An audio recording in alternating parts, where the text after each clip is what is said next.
네, 시청자 여러분 안녕하십니까? 파이널샷 진행을 맡은 최우은, 신민영입니다. 네, 오늘 우리 증시 양시장의 흐름은 좋지 않습니다. 코스피는 보합권에서 거래가 되고 있습니다. 하락과 상승을 오고 가고 있는 상황이고요. 코스닥 지수가 좀 크게 빠집니다. 1% 이상의 하락세 나타내고 있는데 이번 주에 좀 굵직굵직한 이슈가 많은 만큼 이러한 일정들을 좀 대기하면서 현재 양시장이 약간의 조정 흐름 현재 나타내고 있습니다. 네, 업종별로 살펴보면 오늘 반도체주가 쉬어가는 가운데 2차 전지주가 치고 올라오고 있습니다. LG 에너지솔루션과 삼성 SDI 동반 6에서 7%대 강세가 확인이 되고 있고요. 또 일부 바이오 종목들도 강한 가운데 오늘 오전부터 핫했던 종목 유한양행은 장 초반에 비해서 오후장 들어서 시세가 조금 약해지고 있다는 점 체크해 보셔야겠습니다. 이번 주 들어서 시장이 하루 걸러 하루로 확확 색깔이 변하면서 명확한 방향성을 잡고 가기가 좀 많이 어려운 시장이 이어지고 있습니다. 이럴 때일수록 명확한 전략이 필요할 텐데요. 오늘도 끝까지 저희와 함께 하시면서 전략 잘 세워가 보시기 바라겠습니다. 그럼 네. 오늘의 첫 번째 시그널 먼저 최우은 앵커와 함께 확인해 보시죠. 네, 일단 테마주가 오늘 시장에서 강력한 상승 탄력을 가지고 가고 있습니다. 앞서서 신민영 앵커가 전해드렸듯이 유한양행이 오늘 시장에서 상승 탄력을 가지고 가고 있는데 제약바이오 쪽으로 오늘 한국 시장에서는 강력한 시세가 나타나고 있고요. 여기에 더불어서 마리화나 관련주 일제 두 자릿수 이상의 급등 흐름을 현재 구간에서도 나타내고 있습니다. 한 가지 이슈가 있기 때문인데요. 미국에서는 이제 대통령 선거가 얼마 남지 않았습니다. 70여일도 남지 않았다고 하는데 민주당의 전당대회가 현재 진행 중에 있습니다. 현재 시간 22일까지 개최가 된다고 하는데요. 일단 여러 가지 긍정적인 평가들이 나오는 게 대체적인 의견인 것 같습니다. 민주당 전당대회는 일리노이주 시카고에서 현재 진행 중이고요. 일단은 뉴욕타임즈 같은 경우에는 콘서트 같았다라는 평가를 내리기도 했습니다. 워낙 또 활기찬 분위기가 현재 연출이 되고 있기 때문인데 다양한 장르와 유형의 아티스트들의 음악이 흘러나오면서 분위기를 띄웠다고 합니다. 그리고 이번 이 전당대회를 통해서 카밀라 해리스 부통령은 공식 대통령 후보로 추대가 됐고요. 팀 월즈 미네소타 주지사는 부통령 후보로 추대가 됐습니다. 그렇다면 이번 전당대회에서 어떠한 인물들이 나왔을까요? 함께 만나보시죠. 네, 전당대회를 빛낸 신스틸러, 현재까지는 약 2명의 인물이 꼽히고 있습니다. 먼저 첫 번째 인물은 조 바이든, 현재 미국의 대통령입니다. 조 바이든 대통령은 눈물을 훔치기도 했습니다. 딸로부터 이 부름을 받고 나가서 이 눈물을 훔치기도 했는데 바이든 대통령은 미국 나는 당신에게 최선을 다했습니다. 라고 강조를 하기도 했습니다. 이 말이 나오자마자 많은 이 연중들이 박수를 보냈고요. 바이든 대통령은 50년 동안 미국의 마음과 영혼을 바쳤다라면서 그 보답으로 미국의 국민의 지지를 받으며 100만 번이나 축복을 받았다라며 감사를 표현하기도 했습니다. 그렇다면 조 바이든 대통령의 등장이 왜 중요했던 걸까요? 중요했던 이유가 있었기 때문에 현재 시장이 움직이고 있는 거다라고 분석하는 증권사도 있습니다. 바이든 대통령은 1972년 29살의 나이로 최연소 상원 의원에 당선된 바 있습니다. 지금 많은 20대, 30대들에게는 약간 노쇠한 이미지이긴 하지만은 실제 조 바이든 대통령은 이렇게 강력한 이미지로 원래는 정치 인생을 시작을 했고요. 버락 오바마 행정부에선 8년간 부통령으로 지내면서 2인자를 자처하기도 했습니다. 52년의 정치 인생을 마무리하는 이번 연설이 라스트 댄스였다라는 평가도 나오고 있는데 이번 바이든 대통령의 연설로 인해서 세대 교체가 확실히 전당대회를 통해서 나왔다라는 평가가 나오고 있습니다. 그렇기 때문에 특히나 긍정적인 평가가 이어지고 있는 거고요. 그리고 힐러리 전 국무부 장관과 오카시오 코르테스 하원 의원은 이번에 연설에 참여를 했는데 바이든 대통령과 해리스 부통령과 각을 세워온 인물이기 때문에 찬조 연설자 섭외 과정에서 가장 큰 공을 들였다고 합니다. 각을 세우던 인물들이 연설에 나서면서 진보 진영의 대통합도 이뤄냈다라는 평가가 함께 나오고 있습니다. 전당대회의 두 가지 키워드는 결국에는 세대 교체와 진보 진영의 대통합이었다라고 평가를 해볼 수도 있을 것 같은데요. 그리고 또 한 명의 신스틸러가 있었습니다. 함께 만나보시죠. 바로 오바마 전 대통령입니다. 한국 시간으로는 오후 12시 30분쯤, 그러니까 약 1시간 반 전쯤에 이 오바마 전 대통령은 민주당 이 전당대회에서 연설을 시작을 했는데요. 이제 미국이 새로운 챕터를 넘길 준비가 됐다라고 강조를 했습니다. 특히나 오바마 전 대통령과 해리스 부통령과의 인연은 굉장히 깊습니다. 해리스 부통령은 출마 소식을 남편 다음으로 오바마에게 전할 정도로 둘의 인연은 굉장히 깊다고 하는데요. 흑인 정치인이라는 공통점이 있고요. 그리고 이민자 미국인 아버지를 가졌다라는 점에서도 공통점이 있다고 합니다. 특히나 힐러리가 대세일 때 2008년에 해리스 부통령은 오바마를 지지할 정도로 확고한 지지자였다고 하는데 이러한 부분들이 현재 전당대회에서 부각을 받고 있고요. 특히나 미셸 오바마가 나온 것도 긍정적입니다. 미셸 오바마는 가만히 앉아서 불평만 하지 말고 무언가를 해야 한다라고 연설에서 강조를 했습니다. 미셸 오바마는 바이든 후보, 이 대선 후보로도 거론될 만큼 미국에서 대중적인 인기가 높은 인물이기도 합니다. 그렇기 때문에 이번에 나온 인물들의 연설로 이 해리스 부통령의 지지율이 더 올라갈 것이다라는 기대감이 나오고 있는 거고요. 관련주들이 움직이고 있습니다. 계속해서 미국 대선 이슈는 찾아보셔야 될 것 같고요. 이어서 두 번째 시그널 신민영 앵커와 함께 만나보시죠. 네, 두 번째 시그널로 넘어가겠습니다. 간밤에 미국 증시가 8거래일 연속 랠리를 꺾고 하락 전환했죠. 대부분의 종목들이 약세를 보였는데 그 가운데서도 6거래일 연속 상승세를 보여서 주목받은 종목이 있습니다. 바로 넷플릭스입니다. 넷플릭스가 종가 기준 사상 최고치로 마감을 했습니다. 전거래일 대비 1.44% 오르면서 698.46달러의 거래를 마쳤는데요.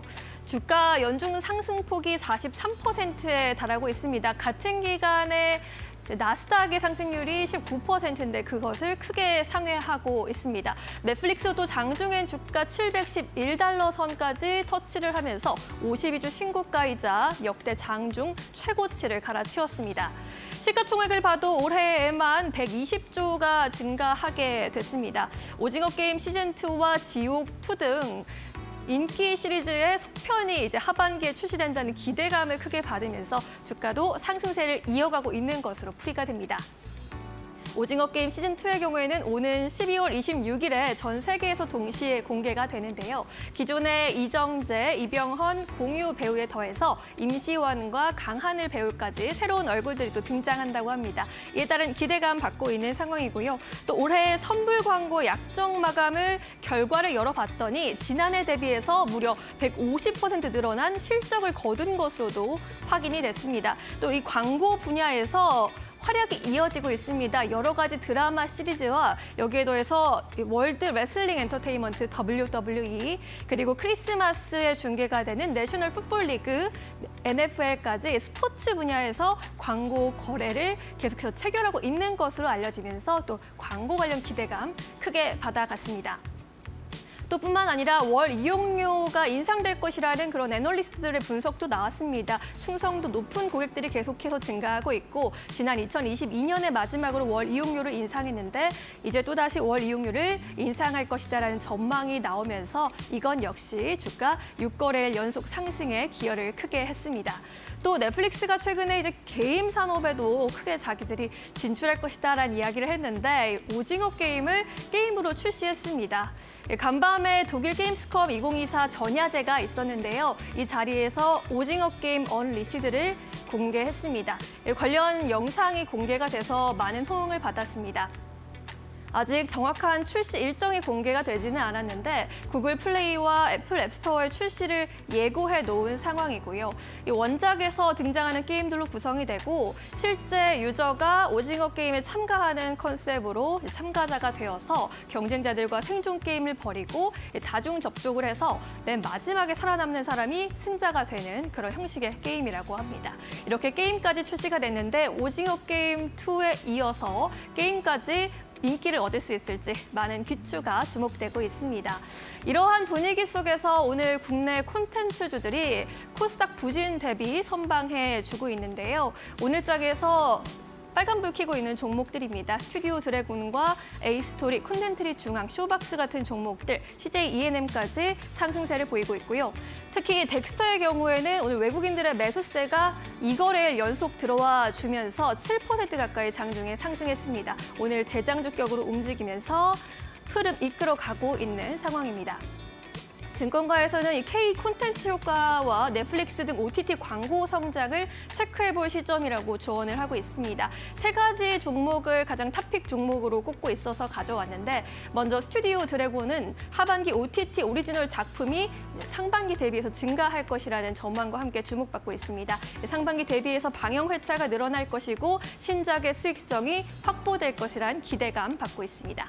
나스미디어 역시 국내 넷플릭스 광고를 독점 판매하면서 넷플릭스 수혜주로 엮이는 종목이죠. 넷플릭스의 광고 요금제 도입 효과로 매출액 성장과 수익성이 개선될 것이라는 그런 평가를 받고 있습니다.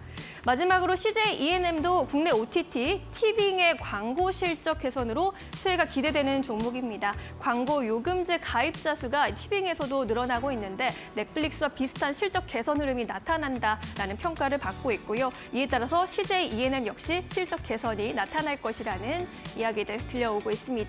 콘텐츠주가 코로나19 이후로 조정을 깊게 받았고 또 올해 들어서 특히나 많이 우하향 곡선을 그리고 있는데 올해는 주가가 조금씩 회복할 수 있을지 함께 지켜보시면 좋겠습니다. 네, 결국에는 올해 쉬어가는 업종들 다시 한번 탄력받고 있습니다. 주가적인 측면을 잘 챙겨보셔야 될 것 같고요. 오늘도 저희와 2시간 함께 하시면서 현명한 투자 전략 챙겨가시기 바랍니다. 네, 그럼 파이널샷 지금 바로 출발합니다.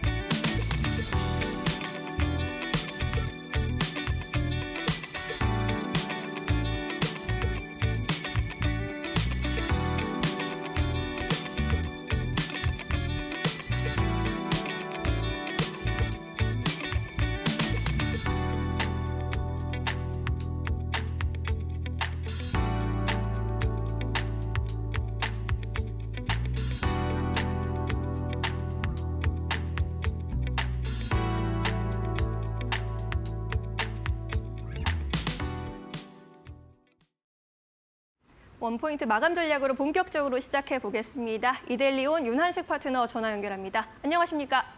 네, 안녕하세요. 윤한식 파트너입니다. 네, 오늘 시장 또 변동성 크게 보여주고 있습니다. 오늘 시장은 또 어떻게 분석하고 계십니까? 일단 오전에 일부 바이오주 강세와 미국 대선 관련주들이 들썩였고 대왕고래 관련주가 전체적으로 움직이는 모습입니다. 어제 눈에 띈 움직임은 달러 인덱스로 어느덧 101포인트 선까지 내려오면서 연중 최저 수준을 기록하고 있습니다. 오늘 우리 증시도 상대적으로 오른 게 다른 선진국 증시보다 덜하긴 해도 숨 고르기를 한번 하고 다시금 상승 랠리를 이어갈 가능성도 있습니다. 지수 전체적으로는 이번 주 정체되어 있는 흐름을 일부 보일 수는 있겠지만 달러 캐리 트레이드가 확산되더라도 9월 FOMC, 미국 대선 등 길게 끌고 갈 만한 유인은 잘 보이지 않은 만큼 이번에도 그 내러티브가 다시 확산될 수 있을지는 고민을 좀 더 해봐야 될 것 같습니다. 팬데믹 이후 막대한 유동성이 풀리는 과정에서 돈을 계속 리필하기가 이전보다 수월해졌다고 생각합니다. 이 같은 유동성 환경에 구조적인 변화가 2020년 이전 사이클에 나타났던 증시나 경제 패턴들, 우리가 공시처럼 배워왔던 것들이 잘 맞지 않는 원인일 수도 있습니다. 네, 그동안 생각했던 것과 좀 많이 다른 흐름이 펼쳐지고 있어서 많이 혼란스러운 시장이 이어지고 있습니다. 오늘 장에서, 오후 장에서 좀 볼만한, 공략해 볼만한 종목 어떤 종목이 될까요? 오늘 제가 말씀드린 종목은 대주전자 재료입니다. 대주전자 재료는요, 2분기 매출 583억 원, 영업이익 83억 원을 기록했습니다. 전년 동기 대비 매출은 약 27% 올랐으며 영업이익은 무려 357% 증가한 수치입니다. 증권가 전망치보다도 각각 3%, 31%가량 웃도는 깜짝 실적입니다. 글로벌 최초 실리콘 음극재 상용화를 통한 경쟁력을 입증했고 실리콘 음극재의 기술적 진입 장벽이 높다는 점을 감안하면 다른 업체가 단기간에 시장으로 유의미한 진입을 하기 하기까지는 많은 시간이 필요할 것 같습니다. 그렇기 때문에 이 대주전자 재료 현재 주가의 위치는 저가 매수하기 아주 매력적인 가격대라고 생각을 하고요. 매수가는요. 11만 8천 원부터 12만 1천 원까지 비중 10%로 분할 매수를 해보시되 손절가는 11만 5천 원 이탈 시 손절을 해주시면 되고요. 목표가는 12만 5천 원 이상부터 분할 매도를 계속 해 나가주시면 되겠습니다. 이상입니다. 네, 대주전자 재료 흐름도 주목해 보도록 하겠습니다. 오늘 말씀 고맙습니다. 네, 감사합니다. 이어서 외국인과 기관은 어떤 선택을 하고 있을까요? 최훈 앵커와 함께 확인해 보시죠. 네, 먼저 오늘 코스피 안에서 외국인들이 사고 있는 기업들부터 먼저 만나보도록 하겠습니다. 보시다시피 오늘 강력한 시세를 나타내고 있는 기업들 중심으로 외국인들의 매수가 강력하게 들어오고 있습니다. 먼저 첫 번째로는 LG 엔솔 쪽으로 매수가 들어오고 있고요. 두 번째로는 삼성 바로직스, 세 번째로는 한국전력, 네 번째로는 신한지주, 다섯 번째로는 삼성전자 현재 이름 올리고 있습니다. 특히나 최근 들어서 외국인들 삼성전자 연이은 매수 들어오고 있고 금융주들도 매수 강력하게 들어오고 있습니다. 매도하는 기업들 살펴보면 오늘 시장에서 SK하이닉스를 가장 많이 매도하고 있습니다. 지금까지는 삼성전자, SK하이닉스를 줄매수했다면 오늘 약간의 포지션 변화가 있고요. 두 번째로는 한화에어로스페이스, 세 번째로는 HD 한국조선해양, 네 번째로는 유한양해, 다섯 번째로는 KB금융 이름 올리고 있는데 오늘 좀 특이한 것이 유한양행에 대해서 외국인들은 차익 실현 물량들을 현재 조금씩은 내놓고 있다라는 점입니다. 코스닥 안에서의 수급 흐름도 함께 만나보시죠. 네, 오늘 코스닥 안에서 외국인 투자자들은 코스피에 이어서 코스닥까지 2차 전지 관련 기업들 오늘 강력하게 매수 흐름 나타내고 있습니다. 에코프로비엠을 가장 많이 매수하고 있고요. 두 번째로는 TNL, 세 번째로는 CIS, 네 번째로는 파크시스템스, 다섯 번째로는 클래시스 이름 올리고 있습니다. 매도하는 기업들 살펴보면은 HLB 계열이 많은데 HLB뿐만이 아니라 HLB 제약도 현재 좀 크게 덜어가고 있는 모습 보여주고 있고요. 두 번째로는 오스코텍, 세 번째로는 엔캠 이름 올리고 있습니다. 특히나 엔캠은 지난주부터 이번 주까지 강력한 상승 흐름을 보였던 기업이기도 합니다. 같은 업종 안에서도 종목을 포트폴리오를 변경하는 것인지 확인해 보셔야 될 부분일 것 같고요. 네 번째로는 알테오젠 이름 올리고 있습니다. 이어서 코스닥 기관의 코스피 수급 함께 만나보도록 하겠습니다. 네, 기관 투자자들은 오늘 삼성전자를 가장 많이 매수하고 있습니다. 두 번째로는 한국전력 현재 이름 올리고 있는데 기관과 외국인들의 동시 매수가 들어오는 기업 삼성전자와 한국전력이고요. 세 번째로는 GS건설, 네 번째로는 HDC 현대산업개발, 다섯 번째로는 삼성 SDI 이름 올리고 있습니다. 매도하는 기업들 함께 살펴보도록 하겠습니다. 유한양행을 기관 투자자들은 가장 많이 매도하고 있는 것으로 현재 확인이 되고 있습니다. 특히나 기관 투자자들은 급등 흐름이 나오면 요즘에 빠르게 차익을 실현하려는 이러한 현재 움직임이 나오고 있고요. 두 번째로는 SK하이닉스 이름 올리고 있습니다. 기관과 외국인 모두 다 삼성전자는 사고 SK하이닉스는 매도하고 있는 흐름 나타나고 있습니다. 세 번째로는 신한지주, 네 번째로는 한화솔루션, 다섯 번째로는 일진전기 이름 올리고 있고요. 이어서 코스닥 안에서의 수급 흐름 함께 만나보시죠. 네, 오늘 코스닥 안에서는 기관 투자자들의 메디톡스를 가장 많이 매수하고 있습니다. 두 번째로는 휴젤 이름 올리고 있는데 보톡스 관련 기업들 오늘 시장에서 강력한 매수 흐름 나타내고 있고 세 번째로는 뷰노, 네 번째로는 삼천당제약, 다섯 번째로는 넥스트 바이오 메디컬 이름 올리고 있습니다. 매도하는 기업들 살펴보시면은 TDS팜, 두 번째로는 HLB, 세 번째로는 셀리드, 네 번째로는 덕산 테코피아, 그리고 다섯 번째로는 오스코텍 올라와 있는데 기관과 외국인들이 모두 다 HLB를 쌍끌이 매도하는 것이 오늘 시장의 특징이라고 할 수 있겠습니다. 지금까지 수급 상황 함께 살펴보고 왔습니다. 네, 시장에서 주목받고 있는 수급 특징주 조금 더 자세히 살펴보도록 하겠습니다. 오늘도 도움 말씀에 이데일리 스페셜리스트 신일섭 전문위원과 함께합니다. 안녕하세요. 안녕하세요. 네. 세 가지 종목 차근차근 살펴보도록 하겠습니다. 첫 번째 종목 효성중공업입니다. 외국인과 기관의 동반 매수세가 최근에 들어오고 있고요. 상반기 변압기 수출액이 크게 증가했다라는 뉴스도 많이 들리고 있습니다. 효성중공업 어떻게 평가하십니까? 네, 변압기 3인방이죠. HD 현대일렉트릭, 효성중공업, 그리고 LS일렉트릭입니다. 네. 효성중공업이 오늘 2.58%, HD 현대일렉트릭이 2.93%, 그리고 LS 일렉트릭이 0.06.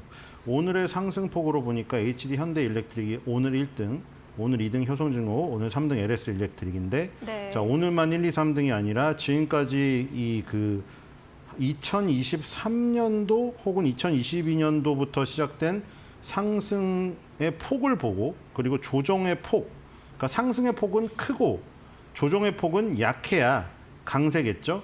그게 이제 가장 도드라지는 게 HD 현대 일렉트릭입니다. HD 현대 일렉트릭이 2022년도에 출발할 때 1월 달에 저가가 15,750원이었는데 2024년도 7월에 무려 37만 4,500원을 찍는 괴력을 보여줍니다. 야, 이거 지나고 보니까 이거 어마어마하죠. 몇 배인가요? 거의 20배가 올랐네요. 네. 15,000원에서 20배 이상이 갔죠. 40만 원 갔으니까 거의 30배를 갔네요. 그렇죠? 25배 정도. 그래서 지금 이런 괴력을 보여줄지는 그 당시에는 아무도 예상을 하지 못했죠. 변압기주라는 게 사실 개인 투자들이 별로 좋아하는 저기도 아니었고 아이템도 변압기라는 게 우리 사실 전기가 꼭 필요해서 주변에서 쓰고 있지만 전기에 관련된 거는 이제 전기 기술자들만 다루지 사실 친하지가 않단 말이에요. 그렇죠. 그렇기 때문에 주식시장에서도 그 주식이 별로 친하지가 않았죠. 와, 그래서 돌이켜 보면은 진짜 와, 항상 이게 좀 결과론이죠. 저 때 알았으면, 그렇죠. 하지만 뭐 저 때 미리 알았다면 이게 다 부자가 됐겠죠. 그래서 누구 한 명이라도 부자가 된 개인이 있으면 정말 좋겠습니다. 어쨌든 지금 조정기에도 보면은 HD 현대일렉트릭 같은 경우에는 지금 5개월 선까지 지금 쭉 뽑아 올려가지고 올린 상태거든요. 이 효성중공업은 5개월 선에 닿지 못했고 LS 일렉트릭은 5개월 선에 닿지 못한 정도가 효성중공업보다 더 심합니다. 그러니까 이제 1등주, 2등주, 3등주가 확실해요. HD 현대일렉트릭이 1등, 효성중공업이 2등, LS 일렉트릭이 3등주입니다. 그러니까 3인방이라고 하더라도 그 중에 이제 등수의 갈림이 정확히 나오고 있기 때문에 네. 여러분들은 효성중공업이랑 LS 일렉트릭을 하시더라도 일단 이 HD 현대일렉트릭의 움직임을 좀 주시하셨으면 좋겠습니다. 일단 기술적인 걸 먼저 말씀을 드렸고요. 어제 얘기 드렸잖아요. 기술적인 분석을 너무 그럼 이거는 안 보여준다고 생각을 해서 2등주라고 봐야 되는 거예요? 네, 일단 기술적인 부분에서 2등주, 3등주를 체크할 수가 있겠고요. 이게 네. 뭐 기본적인 내용에서 시가총액이라던가 네. 아니면 매출의 크기라던가 이런 거와는 일치하지 않을 수가 있어요. 그렇죠? 네. 시가총액이 크고 매출액이 크다고 무조건 1등주는 아니거든요. 그러니까 그 시가총액이 크다는 의미에서 1등주일 수는 있는데 지금 지금 어떤 힘의 세기로 봤을 때 그거 1, 2, 3등주를 가려야 되거든요. 거기서는 효성중공업이 2등이라는 거. 네. 그리고 이제 내용을 좀 보겠습니다. 내용이 많은데 이제 관세청에서 수출입 무역 통계 올 상반기 1월 달에서 6월 달에 나온 게 있는데요. 우리나라 변압기 이 수출액이 전년 대비 53.7% 증가해서 우리나라 돈으로 6,600억 원을 수출을 했다고 합니다. 그래서 최근 10년 내 가장 높은 수치다. 변압기가 굉장히 지금 수출의 어떤 여건 아이템으로 작용하고 있다는 것을 알 수가 있겠고요. 효성중공업도 당연히 그래서 3인방이니까 거기서 이제 그만큼의 파일을 가져갔겠죠. 네. 2020년에 미국 테네시주 멤피스에 초고압 변압기 생산기지 증설을 완료를 했습니다. 그 인수했던 거를 지금 생산기지 증설을 완료했는데 추가로 또 발표를 했어요. 2020년 2월 달로 다시 플래시백을 해보면 그 당시에 미쓰비시가 원래 일본 업체가 쓰고 있던 공장이에요. 외철형 변압기 공장을 4,650만 달러 인수해서 미쓰비시가 외철형 초고압 변압기를 생산하고 있던 것을 외철형이란 게 철이 외 밖에 철이 있다는 거죠. 철심이 권선 밖에 있다고 해서 외철형이에요. 근데 요즘에는 외철형을 쓰지 않거든요. 내철형을 써요. 그렇기 때문에 그걸 바꾼 거죠. 글로벌 변압기 시장도 대부분 부피가 작고 철이 밖에 있으면 부피가 커져요. 변압기가. 그래서 부피가 작고 안정성이 더 높은 내철형으로 변화를 시킨 겁니다. 철이 밖에 있으니까 부피도 크고 철이 밖으로 튀어나왔으니까 불안정했거든요. 네. 그거를 미쓰비시 공장 거를 사가지고 내철형 초과압 변압기 생산 공장으로 개조를 한 것을 지금 증설을 완료를 했는데 추가 증설을 또 발표했어요. 1,000억 원을 투자해서 멤피스 초고압 변압기 공장에 시험 라인을 추가한다. 근데 이제 조금 나눠보면은 667억 원은 미국 멤피스 공장 시험 설비 추가에 투입을 할 거고요. 나머지 333억 원은 우리나라에 있는 창원 공장에 투자를 하기로 했습니다. 그래서 완공일시로 잡아놓은 거는 미국 멤피스 공장은 2026년, 창원 공장은 2025년 6월로 계획을 하고 있습니다. 네. 그러니까 지금 보시면은 북미에서 뭔가 변압기의 수요가 크게 지금 폭발을 했기 때문에 그 수요에 대응하기 위해서 멤피스 공장 추가 증설 이 계획을 발표를 했다는 거 알 수가 있겠고요. 효성중공업의 주력 제품은 100메가볼트 암페어입니다. 아까 전에 우리나라 변압기 수출액 53.7% 증가한 6,600억 원 그거 얘기 드릴 때도 그 변압기의 용량 기준이 1000 메가볼트 암페어급 이상 요거를 지금 얘기하는 거였습니다. 미국의 송배전 전력의 약 90%가 100메가볼트 암페어 이상급의 대형 변압기인데 이 대형 변압기가 대부분 25년 이상이 지났답니다. 근데 30년에서 40년 쓰면 교체를 해야 된대요. 이제 곧 미국 변압기는 거의 다 교체 주기가 도래하게 되는 것이죠. 근데 이제 계속 여러분들 얘기 많이 들어보셨지만 이제 세계적인 그 인공지능 업체들에서 데이터 센터를 너도 나도 할 것 없이 경쟁적으로 증설을 하고 그다음에 신재생 에너지 뭐 태양광 풍력 해가지고 ESS에 저장해 놨다가 전기가 필요한 것을 끌어오는데 또 변압기가 필요하기 때문에 이런 것들이 지금 수요가 지금 폭발을 해서 북미 지역의 수요에 대응하고자 지금 효성중공업도 적극적인 증설을 발표를 하고 있고요.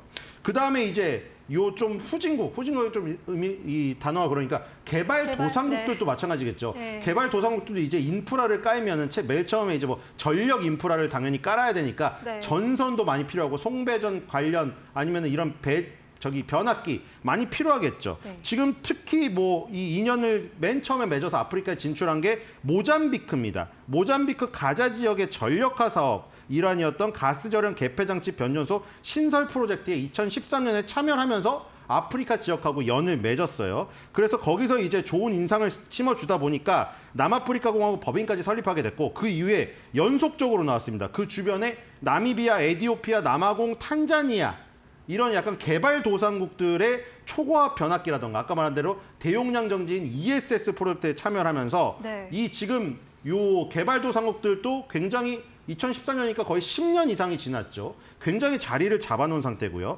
그래서 이제 이 2년을 계기로 그리고 10년간의 쌓아온 레퍼런스를 계기로 6월 4일 날 또 하나를 걷어왔습니다. 모잠비크 국영전력청 EDM하고 428억 원짜리 모잠비크 전력망 강화 사업 계약 체결 서명을 했습니다.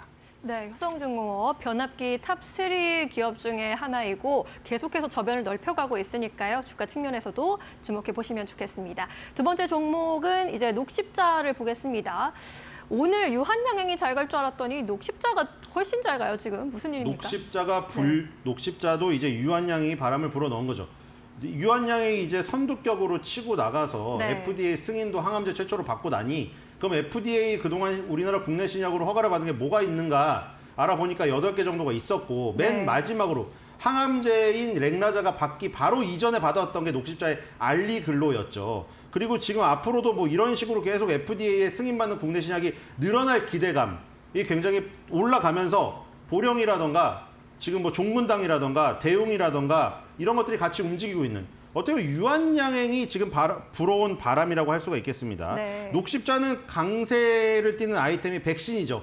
우리 여러분들 아이들 뭐 아니면 노약자분들 데리고 병원 가시면은 선택을 하라고 하죠. 요즘에는 3가가 아니라 4가를 맞습니다. 4개에 대응할 수 있는 게 나와서 3가는 대부분 안 맞고요. 3가는 무료지만 안 맞습니다. 돈을 내고라도 4가를 맞는데 하나 바이러스 더 막을 수 있으니까요. 근데 거기서 이제 국산 백신은 대부분 GC 녹십자 붙어 있는 거 보실 겁니다. 병원 데스크 가보시면 다 아실 거예요. GC 녹십자 4가 독감 백신 써 있는데 녹십자는 백신으로 돈을 버는 회사입니다. 물론 백신으로 돈을 왕창 벌지 못해요. 왜냐하면 이게 공공 조달 부분이 크기 때문인데 나라에서 사는 거는 경쟁 입찰을 하는데 저가 낮게 쓴 사람 거를 입찰합니다. 정부는 싸게 사서 비축을 해놨다가 그 어떤 요런 그 전체적인 팬데믹 같은 데 대응을 해야 되기 때문이죠. 일양약품, 산오피 파스테르, 보령 바이오파마, SK 바이오사이언스, 한국백신, 녹십자까지 이렇게 6개 백신 기업이 공공 조달 시장에서 경쟁을 하는데 녹십자가 6개 백신 기업 중에 최근에 4위를 차지했습니다. 이게 충격적인 게 항상 1위를 차지했었거든요. 2023년도 2024 절기 독감 국가 예방접종 지원 사업 계약 백신에서 총 1,121만 회분 요게 지금 입찰에 나갔는데 녹십자가 불과 174만 도주 10분의 1 정도밖에 확보를 못했습니다. 이게 어느 정도냐면 2021년에 400만 2022년에 497만 도주를 따냈거든요. 도주는 회분이에요. 1회분이 1도주인데 이게 문제가 왜 이렇게 됐느냐. 저가 수주 경쟁이 펼쳐지고 SK 바이오사이언스가 코로나 백신을 만들다가 이제 코로나가 팬데믹이 되니까 백신을 내팽개치고 독감 백신으로 복귀를 하셨어요. 그래서 경쟁자가 생겨버린 것이죠. 네. 그래서 이제 오늘 유한양행이 바람을 분 그 부분에 기대를 하고 있는 거죠. 2023년 12월 달에 국산 신약 8번째로 FDA 승인을 받은 알리글로가 있는데 지난달에 초도 물량을 선적해서 태워서 보냈습니다. 미국에.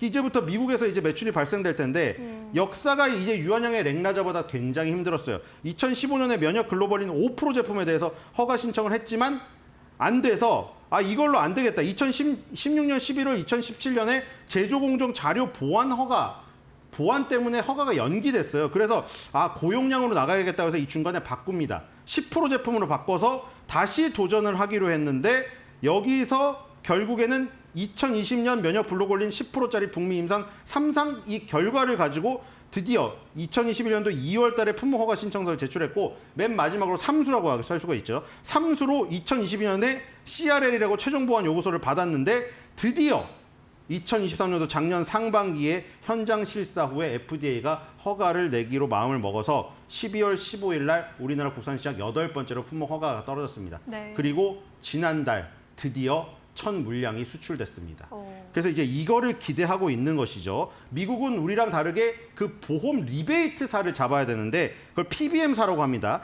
거기서 익스프레스 스크리츠, CVS 케어마크, 옵톰 RS가 미국 3대 대형 PBM인데 여기서 일단 익스프레스 스크리츠랑 계약을 지금 했습니다. PBM에 등재가 돼야 영업력이 없는 지금 업체들이 거기서 많이 잘 팔 수가 있어요.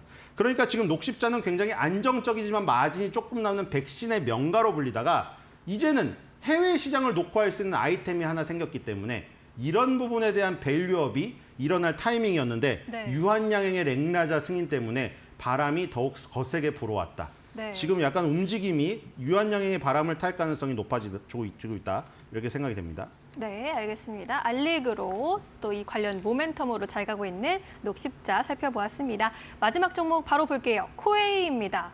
역대 최대 분기 매출 및 영업이익 달성을 했고 정수기 렌탈 업계에서는 독보적이다라는 그런 기사들도 쏟아지고 있는데 코웨이 어떻게 보십니까? 네, 넷마블이 코웨이를 가져갈 때 도대체 저 넷마블은 무슨 생각으로 가져가냐?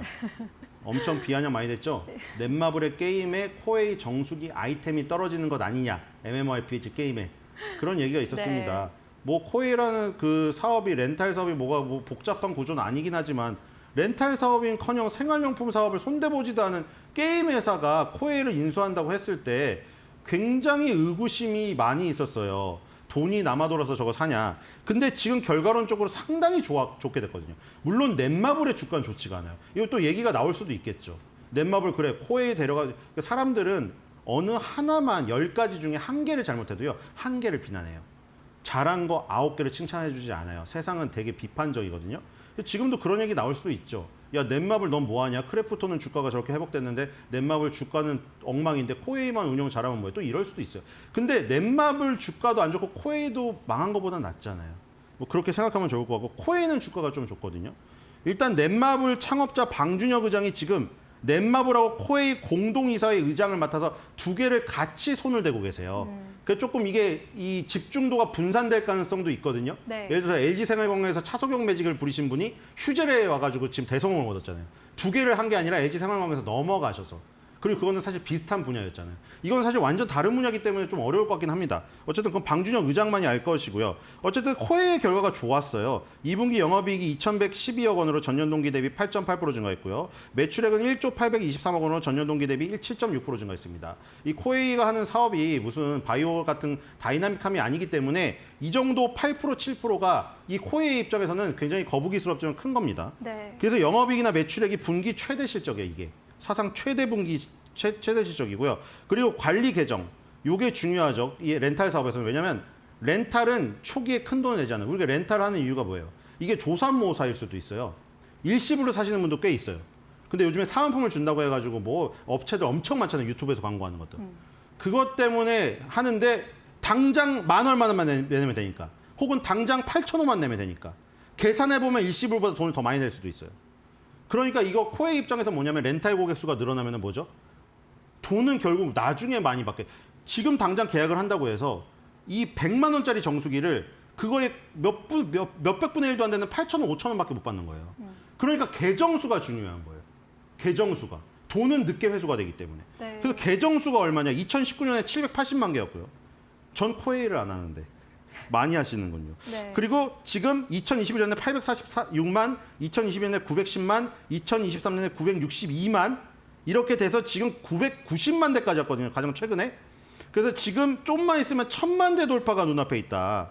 지금 요거를 나눠보면 코웨이가 국내에서 649만이고요. 해외에서 341만이에요. 두 개 합치면 거의 990만이거든요. 해외도 꽤 많죠. 지금 동남아시아 쪽에서 코웨이가 렌탈 고객 수를 늘려가고 있거든요. 2인 SK 매직은 얼마 정도냐면 국내 해외 합치면 263만 개예요. 상당한 격차가 있죠. 네. 990만 대 220만입니다. 근데 뭐 물론 이 격차가 중요한 건 아니고 이제 국내에서는 들을 만큼 다 들었다는 거죠. 정수기를 안 쓰는 사람 없어요. 그러니까 이제 정수기 모델을 변화를 시켜야죠. 저도 이제 얼음물 저기서 먹고 왔는데 네. 항상 불만이 누가 유튜브에 올려놨더라고요. 유튜브에서는 아주 예쁘게 우아하게 여자 주부님이 딱 얼음을 받아 먹는데 실제로 보여드리겠습니다. 그러더니 우두두두두두 그래서 바닥으로 다 떨어지잖아요. 난리 나죠. 그래서 네. 그래서 이번에 트렌드 소형화 트렌드에 지금 발맞춰서 아이콘 얼음 정수기를 내놨는데 네. 이거는 얼음 조각의 크기를 세밀하게 조절할 수가 있어요. 조절을. 네. 그런 것이 지금 먹혔어요. 그리고 작은 거. 그래서 지금 이게 지금 굉장히 잘 팔려가지고 아까 뭐 특별한 아이템이 없는 가운데 정수기의 어떤 업그레이드를 통해서 좀 돌파를 했고요. 그다음에 폭염이 닥쳤죠. 네. 지금 계속 열대어가 이어지고 있는데 4월 달에서 6월 달에 얼음 정수기 판매량이 전년 동기 대비 30% 증가했다고 합니다. 자, 그다음에 코웨이의 이 1000만 개 가까운 개장을 텄다는 거의 가장 큰 강점은 뭘까요? 코웨이 정수기 이제 코로나 때는 잠깐 안 왔지만 우리 그 엔젤 요원이라고 하나요? 오시잖아요. 네. 옷 입고 오시잖아요. 네. 그때 공짜 홍보. 자, 여러분들 뭐 똑똑 두들기면서 다 저 여호와의 뭡니다. 문 열어주세요 하면 열어주나 안 열어주냐. 요즘같이 무서운 세상. 절대 안 열어주죠. 네. 근데 코웨이 기사님은요. 방문하시잖아요. 그냥 열어주리죠. 그럼 코웨이 기사님이 하나 딱 놓고 갑니다. 자, 이번에 저희가 비렉스를 론칭했는데 이것도 한번 해보세요. 네. 그 비렉스 안에 매트리스, 패블 체어, 안마 체어, 리클라이너가 다 있습니다. 그럼 코웨이 정수기 계정을 쓰는 그 1000만 고객에게 해외까지 포함해서 그냥 아주 쉬운 마케팅을 하는 거죠. 그거를 SK 매직이 뚫으려면요. 220만밖에 안 되기 때문에 나머지 새 집은 두들기고 들어가거나 아니면 경비 아저씨한테 사정사정해서 우편함에 하나 그 꽂으려고 그 노력을 해야 된다는 겁니다. 네. 그러니까 이 코웨이가 계정을 선점했다는 것은 얼마나 어드밴티지가 있는지 아시겠죠. 그런 강점을 계속 살려나가면은 아주 좋은 흐름이다. 그러니까 이제 넷마블의 주가만 좋으면 환호를 받을 수가 있다. 네. 이렇게 보시면 되겠습니다. 알겠습니다. 코웨이 정수기 1위 업체입니다. 더운 여름인데요. 물 많이 드시고요. 정수기 관련주도 함께 참고해 보시면 좋겠습니다. 오늘 말씀 여기까지 드릴게요. 고맙습니다.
네, 이슈 체크 코너로 이어가 보도록 하겠습니다. 오늘은 인사이트 K의 배종찬 소장 모시고 이야기 나눠보도록 하겠습니다. 안녕하십니까? 안녕하십니까? 네, 먼저 이제 최근에 코로나19가 재유행하고 있습니다. 좀 건강 괜찮으신가요, 소장님? 저는 괜찮죠. 누가 보더라도 지금 화면으로 보시는 우리 이데일리 TV 시청자분들은 너무 건강해서 탈이다. 강호동 아니냐. 강호동과 또 같은 고향이기도 합니다. 맞아. 그래서 이제 뭐 건강이 튼튼이 이렇게 별명으로 불리는데 물론 뭐 제 별명은 배추도사고요. 사실 이게 건강이라는 게 무엇보다도 중요한데 그죠. 요즘에 주변에 코로나 확진됐다 이런 분들 계세요. 맞아요. 그러니까 지금 이렇게 뜨거운 정말 폭염 속에서 코로나에 감염이 된다? 살짝 이해가 안 되시잖아요. 근데 우리가 2020년에 1월 달에 첫 확진자가 나온 이후 여러분들이 지금은 막 가물가물할 수도 있습니다. 불과 얼마 전에 일인데. 그런데 이 코로나 확진자가 폭증하던 시점을 보면 대체로 다 더울 때예요. 그러니까 이 코로나19 바이러스가 오히려 어떤 뭐 추울 때나 이럴 때 이 감염이 더 확산되는 시기가 아니라 지금처럼 더울 때 그때 확 늘어났다는 걸 우리가 기억을 떠올릴 수가 있죠. 그죠. 또 이게 코로나19가 우리에게 주는 기억, 무려 코스피가 1,400까지 곤두박질 쳤잖아요. 네. 그러다가 그 다음번에 뭐 3,000까지 넘어서는 정말 고무줄 같은 그런 또 우리가 시장으로 또 만들어버리기도 했던 것이 바로 코로나19인데 최근에 이제 코로나19 환자가 계속 늘어나고 있다. 통계로 보더라도 질병관리청에서 코로나19 입원 환자가 8월 2주차에 1,357명. 이거 지금 확인된 거예요. 네. 근데 지금은 우리가 코로나 이 팬데믹 시기가 아니기 때문에 이른바 엔데믹 선언을 했어요. 그러다 보니까 지금은 정확하게 확진이 돼도 이 통계를 잡을 길이 없어요.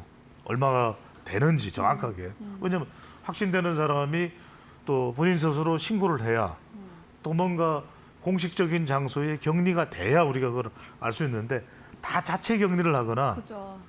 또 심지어는 뭐 병원에 가서 코로나 확진자다라고 이렇게 확인이 되는 게 아니라 본인 스스로가 판단할 때 이거 뭐 코로나 좀 걸린 건가 이렇게 생각하면서 해열제를 주로 먹게 되죠. 감기약이라든지 이런 걸 먹기 때문에 오히려 코로나 환자일 수도 있으면서도 감기약이나 오히려 해열제 수요자가 상당히 늘어났다는 이야기는 실제 질병관리청의 통계보다도 더 많을 거예요. 더 훨씬 더 많을 수도 있지만 그것 자체가 정확하게 잡히지는 않고 있다. 그러다 보니까 우리가 이제 이 코로나 국면 때도 보면은 치료제가 공급이 되기 전에는 감기약들의 수요가 많았었어요. 뭐 콜대원이라든지 그런 이름만 들으면 알만한 그런 뭐 판콜 땡땡이라든지 뭐 이런 감기약 수요가 워낙 많았었고 그런 것들을 이제 약국에서 처방을 받아서 감기 같은 데 생각하지만 몸이 이제 이게 상당히 또 이 추운 기를 느끼면서 한기를 느끼면서 그런 이제 코로나 증상들이 있죠. 네. 그러다 보니까 이제 지금도 감기약 수요가 굉장히 많다. 또 이제 시기적으로 앞으로 이제 환절기 9월, 10월 되면서 또 날씨가 이제 조금 변하는 국면에서 감기약 수요는 많아집니다. 그러다 보니까 공장이 지금 느닷없이 풀 가동되는 상태. 또 코로나19 약은 또 공급이 좀 부족한 상황. 그죠. 그런 상황이 이제 벌어지고 있는 거죠. 근데 분명히 아셔야 될 것은 우리가 코로나19 올 줄 알았었나요? 몰랐죠. 몰랐잖아요. 그러니까 이 감염 바이러스라는 게 언제 어떤 모습으로 어떻게 올지 모르는 거예요. 결과적으로는 우리도 코로나 막 막는다 해서 또 호들갑을 떨기도 하고 부산스럽게 움직이기도 했지만 결과적으로 나중에 거의 집단 감염이 되고 난 이후에 그걸 통해서 이 항체가 생기고 코로나를 이겨내는 그리고 엔데믹으로 가는 이런 상황으로 이어졌다고 봐야 되거든요. 그렇다면 앞으로 이 감염이 어떻게 될지 바이러스가 어떻게 창궐할지 모르는 상황에서 상당히 이 부분과 관련된 시장에 주식시장에 주는 영향도 있다. 역시 제약 바이오 쪽이겠죠. 그죠. 이런 부분이 관련된 쪽에 굉장히 이 뜨겁게 만들 수도 있고 마치 테마주 성격처럼 가격이 또 급등하는 현상 최근에 또 그렇죠. 일어났던 네. 현상이죠.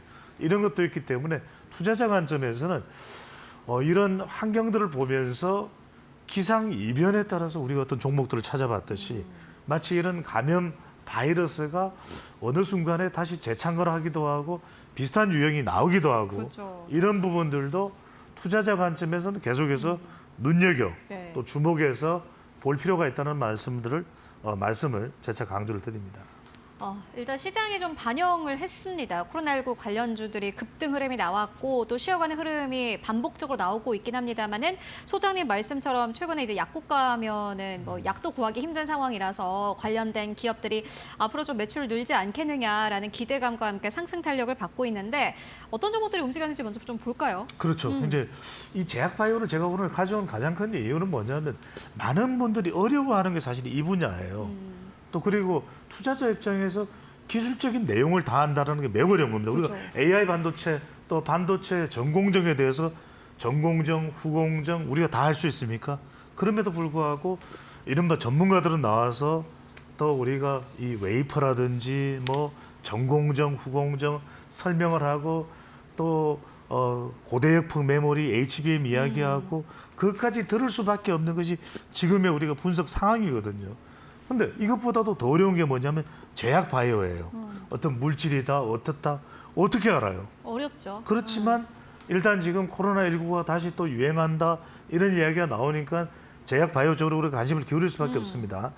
자, 코로나19 환자가 급증을 하니까 이 감염병 진단 관련주도 이제 급부상을 하고 있고 네. 마치 이제 테마주 성격이 있어요. 제가 쭉 말씀을 드릴게요. 그래서 지금 거론되는 우리 화면에도 보여드리고 있습니다만 우정바이오, 미코바이오메드, 웰크론, 바이오노트 지금 화면도 참고를 해주시고요.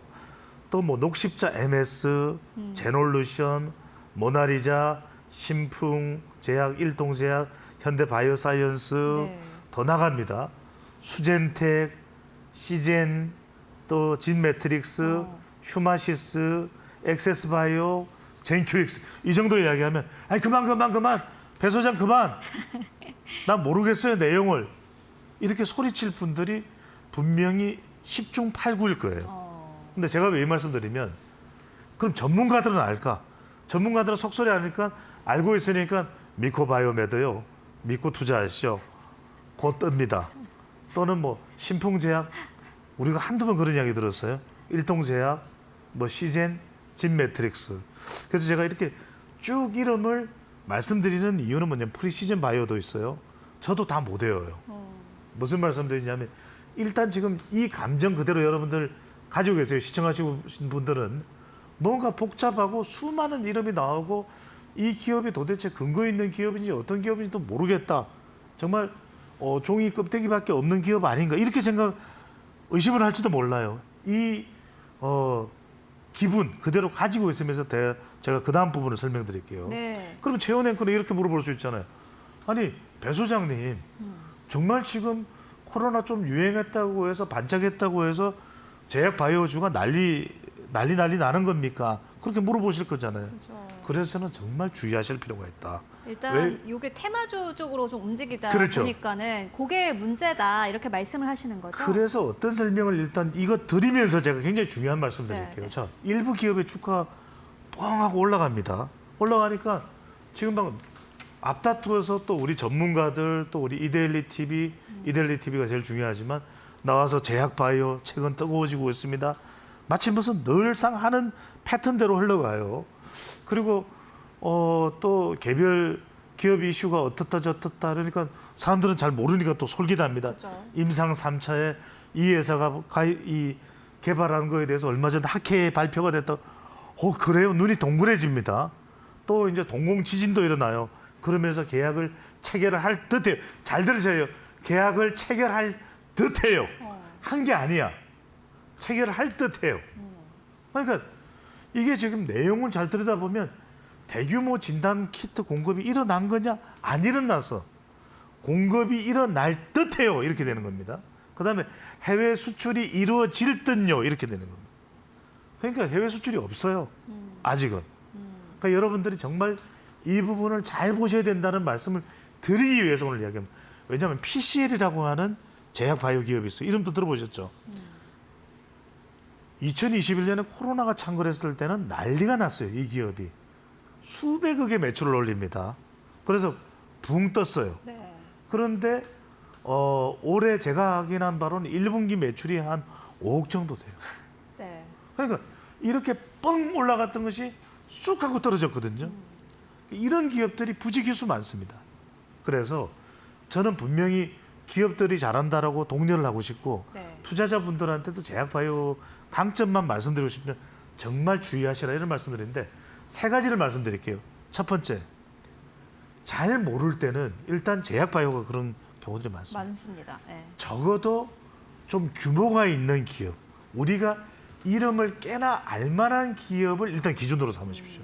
그러면 유한양행이나 한미약품이나 나오게 되겠죠, 그죠? 그러면 이런 정도의 광동제약이나 이런 거에다가 적어도 얼마 전에 우리가 알테오젠 같은 TS팜 같은 알테오젠이나 TS팜이 어떤 이유가 있죠? 정확하게 외국의 세계적인 초글로벌 제약회사와 계약을 체결하고 정확하게 물질이든 파이프라인인 이 물질과 물질을 연결하는 게 파이프라인입니다. 이것과 관련된 정확한 계약서가 있는 경우 이 경우에는 여러분들 알테오젠도 있었죠. 그다음에 동아소시오의 계열사인 또 TS팜도 있죠. 이 정도 보시고 그다음에는 뭐냐면 임상한 것 가지고 안 돼요. 확실하게 정부와 뭔가에서 정부의 인증이 있는 그 정도의 제약 바이오 정도는 여러분들 기준점에 올려놓아라. 네. 이런 말씀을 일단 드리고 관련된 참고할 만한 종목을 소개를 해드릴게요. 네. 일단 참 어려운 것 같습니다. 왜냐하면 사실 테마주가 있기 때문에 또 시장이 올라가는 거고 시장이 있기 때문에 테마주가 있는 거긴 한데 늘 테마주가 있으면 이렇게 다들 말씀을 하세요. 옥석을 가려라. 그렇죠.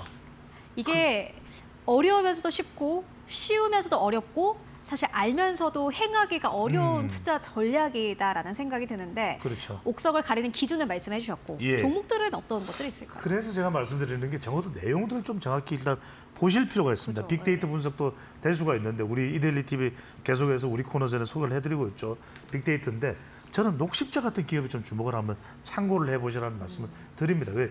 이미 우리가 알고 있는 기업도 있지만 지금 상황은 좋지 않지만 고점에서 많이 내려와 있지만 우리 참고로 또 아마 보여드릴 수도 있는데 고점에서 많이 내려올 수 있지만 뭔가 도약대를 만들고 있는 기업들이 있어요. 가령 녹십자 같은 경우에 홀딩스도 있고 또 웰빙도 있고 또 이제 MS도 있습니다. MS 같은 경우에는 최근에 이제 WHO 세계보건기구가 굉장히 크게 지금 경고를 보내고 있는 것이 원숭이 두창, 엠폭스입니다.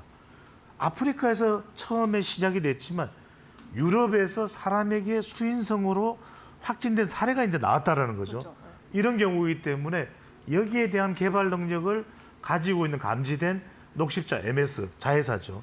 게다가 베트남이라고 하는 상당히 기회의 땅 자체에 이 지금 녹십자 그룹이 페니카 그룹하고 이제 헬스케어 사업을 진출합니다. 게다가 미국에는 혈액 제조인 알리그로를 수출해 정확하게 눈에 보이는 손에 잡히는 뭔가 실적을 가지고 있어요. 이럼에도 불구하고 여러분들 2분기 영업이익은 2분기 영업이익입니다. 176억 원으로 전년 대비는 좀 떨어졌다는 거예요. 그만큼 지금 제약 바이오가 안 좋은 상태지만 고점에서 많이 내려와 있고 기업의 규모가 있다. 그리고 뭔가 손에 잡히는 디딤돌을 발판을 좀 마련하고 있다. 반등을 모색하고 있다. 이런 측면에서 여러분들이 주목을 해보실 필요가 있고 또 하나 기업이 이런 기업입니다. 기업은 굉장히 이름을 잘 못 들어봤어요. 그런데 정부와 뭔가를 확실한 인증되는 게 있다. 그게 바로 바이오노트입니다. 무슨 말씀드리냐면 엠폭스가 문제가 된다고 했는데 이미 우리가 코로나19에 대해서는 진단 키트나 이런 거는 많이 확산이 돼 있잖아요. 그렇죠. 예. 그런데 치료제와 관련된다면 또 우리가 보는 시각이 다를 거예요. 코로나19 치료제? 그거는 감히 우리 기업 중에서는 지금 아직까지 뚜렷하게 해낸 기업이 없잖아요. 그죠? 그것에 대해서 뭔가 좀 손에 잡히는 가시적인 게 있다.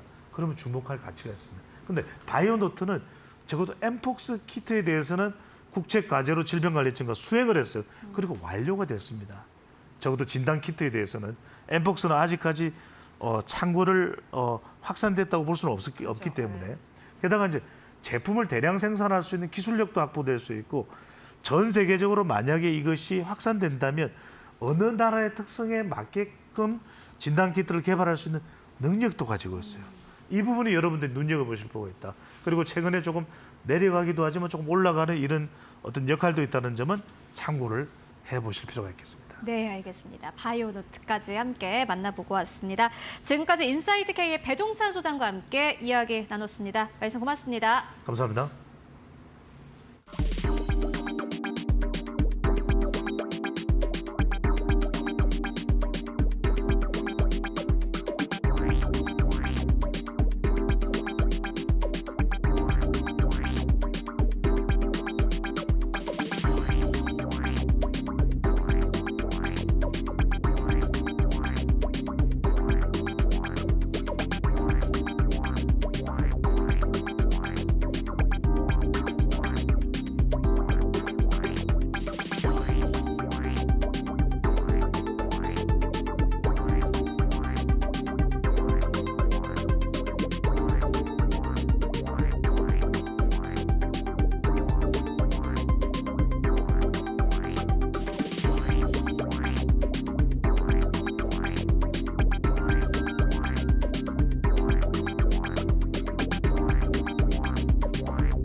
마켓무버입니다.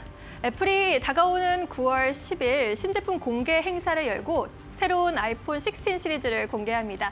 이번 아이폰 16 시리즈는 자체 인공지능 AI 시스템 애플 인텔리전스가 탑재되는데요. 기존에 있었던 구형 아이폰에서는 AI 기능을 활성화하지 않기로 했습니다. 이에 따라서 기존의 아이폰 유저들이 이번에 출시되는 아이폰 16과 내년에 나오는 17을 대거 구매할 것이라는 시나리오가 힘을 받고 있습니다. 아이폰을 조립하고 있는 중국 공장에서 최근 2주 사이에 신규 근로자를 5만 명이나 채용했다고 하는데요. 신규 근로자를 뽑아도 일손이 부족한 상황이라고 합니다. 이에 대한 기대감으로 아이폰 수요가 향후 2년간 슈퍼사이클이 올 것이다라는 전망이 힘을 받고 있습니다. 이에 따라 국내 시장에서도 아이폰 관련주가 많은 주목을 받고 있죠. 종목들 하나씩 보겠습니다. 먼저 삼성 디스플레이와 LG 디스플레이는 올 하반기 아이폰용 OLED 패널 주문이 당연히 증가할 것으로 기대가 되고 있습니다. LG 디스플레이는 납품 물량이 전년보다 50% 넘게 늘어난 4,400만 대로 예상이 되고 있습니다. 삼성 디스플레이도 역시나 하반기 예년 수준인 8천만 대 이상을 납품할 것으로 예상이 됩니다. 아이폰 프로의 경우 그리고 프로 맥스인 상위 모델이 좀 납품 비용이 높아질 것으로 보여서 영업이익이 확대될 것이라는 기대감 받고 있습니다. 다음 종목은 LG 이노텍입니다. 대표적인 아이폰 수혜주이죠. 전체 매출의 비중 80% 이상이 애플향으로 의존도가 높은 기업입니다. 아이폰 16 카메라 모듈과 반도체 기판을 이번에도 공급할 것으로 보이고요. 이에 따라 관련 시장에서 점유율 1위를 기록할 것이라는 전망이 나옵니다. 특히나 이번에는 폴디드 줌을 확대 적용하면서 평균 판매 단가가 급증할 것으로 보이는데 이 폴디드 줌은 일반 카메라 모듈 대비해서 3배 정도 가격이 더 비쌉니다. 하반기 영업이익이 200억 원을 넘어서면서 사상 최대치를 기록할 것이라는 예상이 나오고 있습니다. 이어서 태성입니다. 글로벌 탑티어 인쇄 회로 기판 PCB 제조사이고요. LG 이노텍과 삼성전기 등의 설비 판매를 하고 있는 기업입니다. 이 역시 많은 주목을 받고 있습니다. BH도 IT 핵심 부품인 연성 인쇄 회로 기판 FPCB를 제조하고 공급하는 회사입니다. 애플 아이폰에 적용되는 RFPCB를 공급할 것으로 보이면서 역시나 주가 탄력을 받고 있습니다. 이제 애플 아이폰 16이 9월에 공개가 될 텐데 얼마나 새롭고 매력적일지 또 얼마나 긍정적인 소비자들의 평가를 받을지에 시장은 주목하고 있습니다. 지금까지 마켓무버 함께하셨습니다. 네, 오늘 시장에서 움직이고 있는 기업들 하나하나 자세히 살펴보도록 하겠습니다. 지시인포의 박수범 대표 그리고 이데일리온의 박정식 파트너 모시고 이야기 나눠보도록 하겠습니다. 네, 안녕하십니까? 네, 안녕하세요. 네, 인사를 해야 되는데 이제 마무리 인사를 할 뻔했네요. 네, 첫 번째 기업부터 바로 만나보도록 하겠습니다. 박수범 대표님께서 가지고 오신 휴젤이라는 기업입니다. 오늘 시장에서 약보합에서 거래가 되고 있는데 박수범 대표님께서 이제 새로운 기업을 가지고 오신다라는 것은 어떠한 의미일지, 왜 휴젤을 가지고 오셨을지 궁금하거든요. 그런가요? 한번 가지고 온 것 같은데. 네. 자, 아무튼 뭐 휴재를 비롯해서 지금 이제 뭐 보톡스라든가 필러 관련 회사들이 앞으로 뭐 실적에 대한 기대감도 상당히 좀 높고, 그리고 올해보다는 내년에 더 큰 성장성을 보여줄 수 있다라고 판단해서 좀 휴재를 가지고 나오게 되었습니다. 물론 지금 이제 국내 기업들 보면 뭐 휴젤도 있고, 뭐 이제 파마 리서치도 있고, 메디톡스도 있고, 뭐 대웅제약, 뭐 이렇게 대표적인 기업이 한 4군데가 있는데, 보면 이제 휴젤 같은 경우에는 이제 다른 기업과 좀 약간 좀 결이 조금 다른 부분들은 일단 뭐 국내 시장에서도 시장 점유율을 잘 가져가고 있고, 그리고 지금 중국 쪽 시장 쪽도 판매가 좀 잘 뭐 꾸준하게 이루어지고 있고, 거기다 뭐 동남아라든가 남미라든가 그리고 이제 북미 시장도 마찬가지고 유럽도 마찬가지고 어떻게 보면 전 세계를 커버하는 그 어떻게 뭐 영업망을 잘 형성하고 있다라고 좀 보고 있습니다. 그렇기 때문에 그리고 이제 OPM으로 봤을 때도 지금 영업이익률이 적어도 30%에서 40%까지도 나옵니다. 뭐 상황에 따라서 뭐 40% 이상 나올 때도 있고 뭐 좀 적게 나와도 30% 이상은 좀 나온다는 거죠. 상당히 그 정도 OPM이면 상당히 좀 높은 편이죠. 상장 회사들 중에서는 상당히 좀 돈을 좀 많이 벌고 있다라고 좀 보시면 되고, 그리고 매년마다 이제 매출도 계속 증가하는 추세에 놓여져 있고, 그리고 EPS도 계속 증가하는 추세이기 때문에 거기에다 지금 현재 올해 뭐 말과 내년에 봤을 때는 지금 이제 수출할 국가가 점점점 늘어나고 있습니다.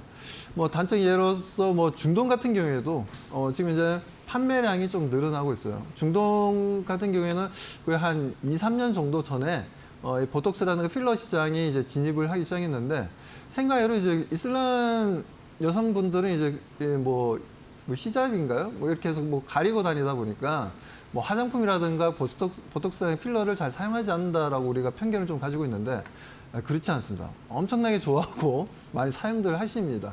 뭐 그러다 보니까 그쪽에도 중동 쪽에도 매출이 좀 증가 추세를 보여주고 있고요. 아무튼 휴재 같은 경우에는 지금 현재도 뭐 50일 신고가 움직임을 잘 차트상 움직임을 보여주고 있고 이 분위기는 내년까지도 계속해서 연결될 것으로 기대하고 있기 때문에 뭐 지수가 뭐 폭락이 하든 뭐 지수의 움직임이 안 좋든 간에 동사는 그것과 별도로 개별적으로 성장에 대한 실적에 대한 기대감으로 계속해서 꾸준한 상승 흐름 기대하셔도 좋다라고 말씀드립니다. 네, 알겠습니다. 보톡스 관련주 최근 들어서 수급이 좀 들어오고 있습니다. 함께 체크해 보시면 좋을 것 같고요. 이어서 두 번째 기업 바로 만나보도록 하겠습니다. 박정식 파트너님께서 가지고 오신 기업입니다. Y2 솔루션인데 이 기업 같은 경우에는 어제 또 급등 흐름이 나왔습니다. 17% 넘게 상승 탄력이 나왔고 이 기업은 이미 박정식 파트너님께서 한번 가지고 오신 기업이에요. 그런데 오늘은 5% 이상의 조정을 받고 있습니다. 이 박정식 파트너님께서 가지고 오신 이후로 주가가 탄력을 크게 받았고 다시 내려왔는데도 이제 가지고 오셨다는 것은 다시 매수 기회라고 보시는 걸까요? 어떻게 보시는 걸까요? 예, 맞습니다. 일단 Y2 솔루션 같은 경우에는 전원 공급 장치를 만들고 있는 회사이기 때문에 최근 이 전자제품 쪽에 들어가는 이 파워 서플라이 유닛에 대한 어떤 수요가 증가되고 있고 거기에 이제 하반기부터 전기차 충전기에 들어가는 파워 서플라이 유닛을 이제 본격적으로 생산을 할 예정이기 때문에 실적 성장성이 이제 본격적으로 나올 수 있는 여력이 존재합니다. 이미 이제 지난주에 한번 이제 상승력이 강력하게 나왔던 8월 13일 날 언급을 드렸고 그때 조정을 받으면 3,160원에서 3,000원 사이로 매수하라 했는데 정확하게 3,000원 정도 자리 터치를 하고 주가가 급등이 나왔습니다. 그리고 다시 한번 눌리고 있는데 현재 시세가 조금 이제 살아나고 있는 그런 추이를 현재 보이고 있기 때문에 눌렸다가 다시 한번 상승할 수 있는 여력이 좀 충분하지 않을까라고 생각을 합니다. 지난 8월 13일 날 그리고 어제 8월 20날 수급이 강력하게 붙은 여력으로 추가적인 상승력이 나타날 수 있을 것 같아서 지금 현재 3,390원 이하로 여러분들이 3,200원 정도 자리까지 분할로 한 번만 더 접근을 하신다면 또 한 번의 주가 상승력을 취할 수 있을 것 같고요. 이미 이제 상당히 오랜 기간 바닥을 좀 횡보하는 그런 추이를 보여줬었습니다. 지난 2023년에 좀 급상승력이 나왔다가 쭉 오랜 기간 좀 횡보하고 있는 측면에서 다시 이제 실적 상승력과 맞물려서 또 전기차 충전기 이슈랑 또 맞물려서 움직이고 있는 상황이기 때문에 다시 한번 시세가 강력하게 부각을 받게 된다면 지난번 고점인 4,500원 정도 자리도 한 번 정도는 위협하지 않을까 생각하고 있습니다. 네, Y2 솔루션 이제 눌림목에서 다시 한번 공략해보자라는 의견 전해주셨습니다. 특히나 최근 시장은 또 이슈가 다시 한번 재부각되고 있는 그런 측면이 있기 때문에 Y2 솔루션 함께 챙겨보시면 좋을 것 같고요. 이어서 세 번째 기업 바로 만나보도록 하겠습니다. 박수범 대표님께서 가지고 오신 기업인데 이 기업도 이미 한번 가지고 오셨어요. 크랩톤을 오늘 또 가지고 오셨습니다. 1.5% 넘게 상승 탄력 가지고 가고 있고 33만 8,500원대에서 거래가 되고 있습니다. 오늘 시장에서 34만 원대를 또 뚫어내기도 했는데 크랩톤은 최근에 호실적을 발표한 이후로 주가 자체가 좀 흐름 자체가 좋고 외국인과 기관의 수급 들어오고 있습니다. 이 기업을 계속해서 보시는 이유가 있으실까요? 네, 아무래도 이제 그 게임 쪽에서도 보게 되면 정말 뭐 앞으로 실적이라든가 앞으로 주가 상승 흐름에 대한 기대감을 가지고 있는 종목들, 그 종목 업종 안에서도 종목들이 그렇게 많지는 않다라고 저는 보고 있는데.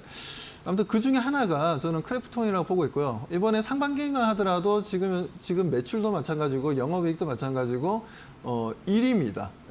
1위 기업이다라고 얘기할 수 있고 이번에 지금 보니까 매출이 올해 상반기만 하더라도 대략적으로 한 1조 3천억을 좀 넘겼었고요. 영업이익만 하더라도 거의 한 7천억 가까이? 6천억이 좀 안 되는 그런 흐름들이었는데 아무튼 크래프톤이 실적이 너무나 잘 나오고 있어요. 너무나 잘 나오고 있다라는 부분들은 앞으로 또 런칭할 또 게임에 대한 관심도도 좀 높아질 수 있다라는 부분들이고 지금 현재 독일의 켈런에서 게임스컴 2024라고 지금 현재 대형 또 행사가 좀 열리고 있습니다. 그 부분에 있어서 크래프톤 같은 경우는 인조이라는 게임을 지금 현재 선보이고 있고 다크앤다커라는 또 모바일 게임을 또 선보였는데 이 부분들도 지금 관심이 좀 높아지고 있는 것 같아요. 그렇기 때문에 그런 관점에서도 지금 크래프톤이 계속해서 좋은 게임들을 지금 내놓고 있고 거기에 따른 실적이 계속해서 상승하는 분위기를 만들어주고 있습니다.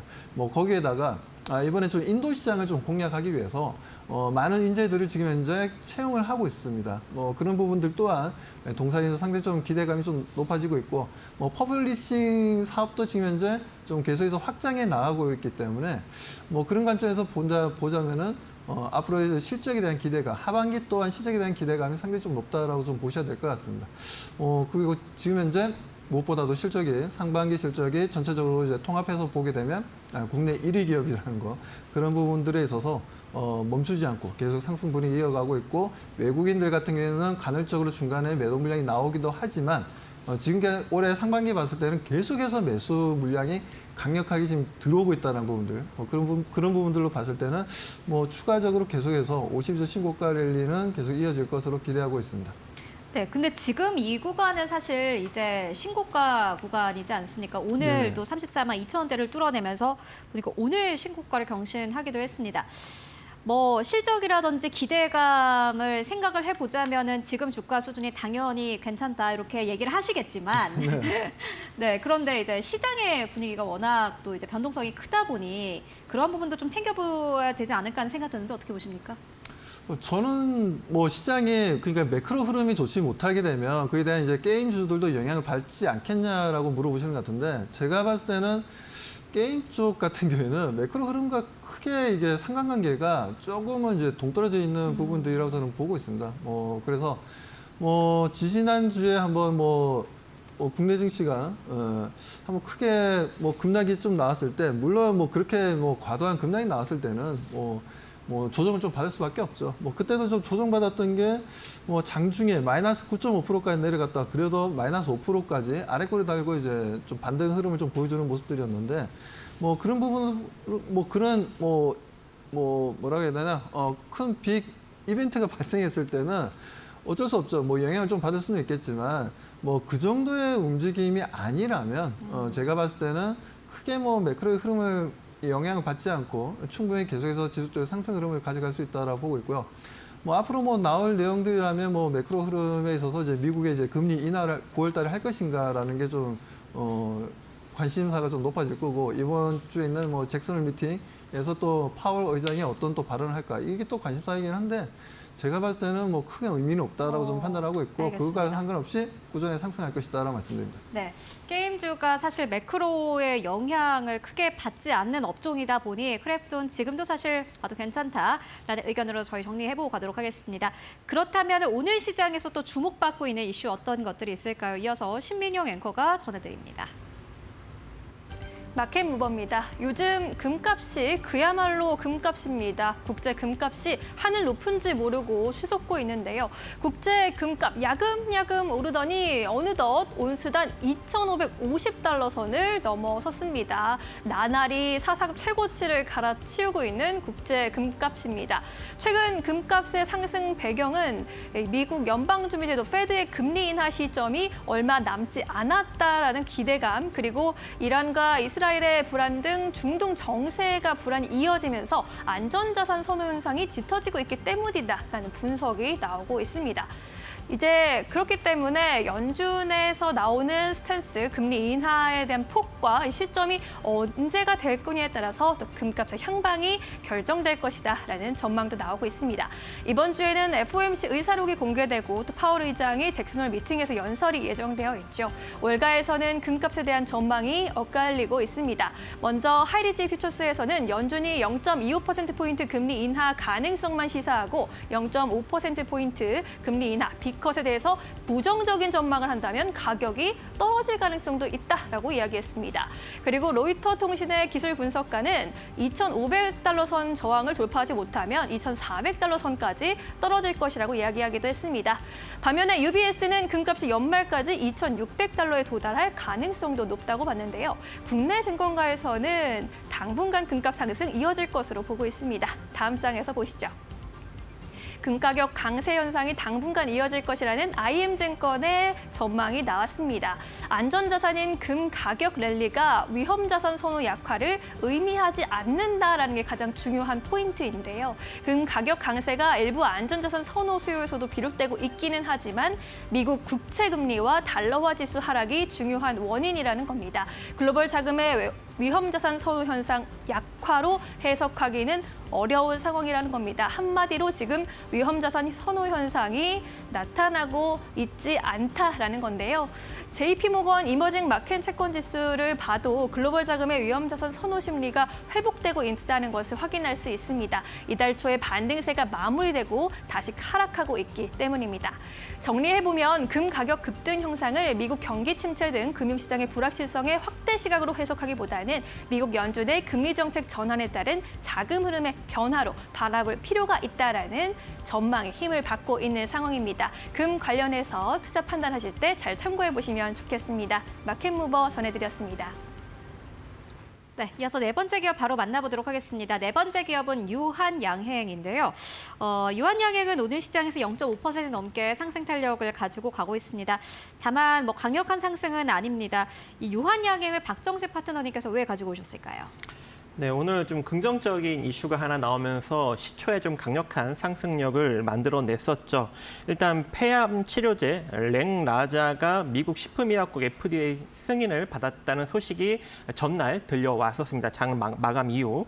근데 오늘 이제 시초에 이제 그 이슈로 인해서 강력하게 상승력이 나왔는데 그대로 좀 차익 매물이 좀 강력하게 나오면서 밀린 측면이 없지 않아 존재하거든요. 근데 앞으로 지금 유한양행이 이제 얀센의 글로벌 개발 판매 권리를 지난번에 지난 2018년도에 1조 4천억 규모로 이제 수출을 진행을 했기 때문에 국내 판권을 제외한 나머지의 이제 판매의 로열티를 한 10%씩 앞으로 이제 받아갈 수 있는 그런 여력이 생겼습니다. 이게 최소한 몇백억 정도라고 지금 추정이 되고 있는 상황인데 그러한 이슈에도 불구하고 지금 강력하게 밀렸기 때문에 다시 한번 기술적 반등력이 일정 부분 들어오지 않을까 이렇게 생각을 합니다. 지금 당장 들어오는 게 아니라 좀 일정 부분 눌렸다가 들어올 것 같은데요. 그래서 지금 현재 94,000원대에 움직이고 있는 상황인데 이 94,000원대부터 9만 원 정도 자리까지 분할 매수를 통해서 최소한 10만 2천 원 정도 자리까지 기술적 반등력을 한번 노려보신다면 충분히 긍정적인 결과를 만들어갈 수 있을 것 같고 혹여 이제 10만 2천 원 자리를 이제 생각과 다르게 강력하게 돌파하면서 올라간다면 그때부터는 이제 신고가 행진도 일정 부분 가능할 수 있는 여력도 존재하니까 그건 그때 가서 판단하시면 좋을 것 같습니다. 네, 알겠습니다. 유한양행 오늘 시초가에 좀 강력하게 띄우고 약간의 조정 좀 나오고 있는데 여전히 긍정적으로 보신다라는 의견 전해주셨습니다. 함께 참고해 보시면 좋을 것 같고요. 이어서 다음 기업 만나보도록 하겠습니다. 다음 기업은 삼성 SDI입니다. 오늘 시장에서 강력하게 탄력받고 있습니다. 오늘 배터리 3사들이 일제히 또 강세 흐름을 나타내고 있는데 삼성 SDI 5% 넘게 상승세 32만 7,500원대에서 거래가 되고 있고 장중에는 33만 원대를 뚫어내기도 했습니다. 그리고 박수범 대표님께서는 배터리 기업들 가운데서 포트폴리오에 넣고 싶다면 삼성 SDI를 보는 게 맞겠다라는 의견을 재차 전해주신 바 있는데 이 기업 어떻게 좀 보고 계십니까? 네, 지금 삼성 SDI를 제가 7월 때도 한 3번 정도 가지고 나왔고요. 이번 8월 달에도 오늘까지 합치면 또 3번 정도 가지고 나왔습니다. 꽤 많이 가지고 오셨어요. 네, 많이 가져왔습니다. 그 정도로 제가 2차 전지가 반등을 주게 된다면 삼성 SDI가 가장 좀 빠르게 추세적인 상승 추세를 만들면서 주가 상승을 보여줄 가능성이 좀 높다고 좀 판단했는데 그 부분들은 아무래도 다른 기업들과는 좀 다른 결을 좀 가지고 있기 때문인데 우리가 이제 배터리라고 한다면은 대략적으로 뭐 세 종류로 우리가 나눠서 볼 수가 있죠. 뭐 각형이 있고 파우치형이 있고 이제 원통형이 있는데 지금 현재 각형 같은 경우에는 거의 삼성 SDI가 지금 혼자 나오러 지금 현재 생산하고 있다라고 보시면 되고 파우치형 같은 경우에는 뭐 SK온이라든가 뭐 LG 에너지 솔루션 두 회사가 지금 현재 만들고 있고 그리고 원통형 같은 경우에는 뭐 실적으로 LG 에너지 솔루션도 기술력 가지고 있고 삼성 SDI도 기술력을 가지고 있어요. 뭐 그런 부분들에 있어서 뭐 지금 원통형이라든가 파우치라든가 여러 가지 장단점이 있지만 지금 각형 같은 경우에 아무래도 지금 시장에서 관심을 좀 보여줄 수 있는 부분들이 아무래도 3원계 배터리 같은 경우에 에너지 밀도가 워낙 높다 보니까 화재에 있어서의 이제 많은 부분들이 이슈가 나오는 것 같습니다. 특히나 이제 파우치라든가 원통형 같은 경우에는 화재에 조금 취약한 부분들이 좀 있어요. 하지만 각형 같은 경우에는 다른 3원계 배터리에 비해서는 상당히 좀 화재에 있어서 좀 강한 모습을 좀 보여주고 지금까지 각형 배터리가 들어간 전기차가 뭐 화재가 발생했다는 얘기를 제가 아직까지 뭐 들어본 적은 없습니다. 뭐 그렇기 때문에 그 정도로 견고하다는 거죠. 예를 들어서 각형 같은 경우에는 말 그대로 이제 네모탄 사각형의 이제 배터리가 이제 들어가게 되는데 그 케이스 같은 경우에 알루미늄으로 만들어져 있어요. 그래서 외부로부터 충격을 받게 되더라도 큰 배터리에 대한 큰 충격을 주지 않는 어느 정도 보호해주는 역할도 하고 있고요. 그리고 쿨링 시스템이 좀 잘 되어 있고 그리고 만들기도 생산 단가가 그렇게 높지가 않습니다. 그 정도로 이제 마진율도 좀 다른 뭐 파우치나 뭐 여러 가지 뭐 파우치도 뭐 마진율이 좀 괜찮긴 하지만 그래서 생산 단가적으로 본다면 각형도 만만치 않게 뭐 쉽게 만들어낼 수 있는 이제 배터리다라고 말씀드리고 그만큼 또 화재에 있어서는 어떠한 3원계 배터리보다도 가장 안정적이다라고 얘기할 수가 있습니다. 뭐 그런 부분들에 있어서 삼성 SDI 같은 경우에는 지금 현재 뭐 ESS 쪽도 마찬가지고 미국에 최근에 뭐 얘기가 나왔었죠. 미국에 있는 모 회사에서 삼성 SDI 쪽으로 해서 약 1조 원 정도의 ESS 관련해서 이제 발주가 들어갈 것이다라는 이슈가 좀 나왔던 부분들이 있는데 이 부분은 아직까지 발주가 이루어진 건 아니고요. 앞으로 나올 가능성이 이제 있다라는 부분들이 풍문이 좀 돌고 있다는 부분들. 그리고 이번에 뭐 독일에서도 뭐 노스볼트를 제외하고 지금 현재 BMW 쪽에서도 지금 대략적으로 한 2조 원 정도 되는 물량을 삼성 SDI가 납품할 가능성이 좀 상당히 좀 높아졌고 공식적으로 뭐 얘기는 안 했지만 네. 이미 뭐 그 얘기가 좀 뭐 돌고 있는 내용들 뭐 그 전에도 제가 많이 얘기 드려가지고 아마 우리 시청자들 다 외우고 계실 것 같습니다. 아무튼 뭐 그런 부분도 있고 오늘 같은 경우에도 LG 에너지 솔루션보다 장중에 더 많이 올라갔어요. 그런 부분들도 봤을 때 뭐 지금 현재는 뭐 윗골을 좀 살짝 달고 있고 지금 22평선을 좀 차트를 좀 보도록 하겠습니다. 자, 22평선을 지금 현재 좀 제압하는 양봉이 좀 나왔어요.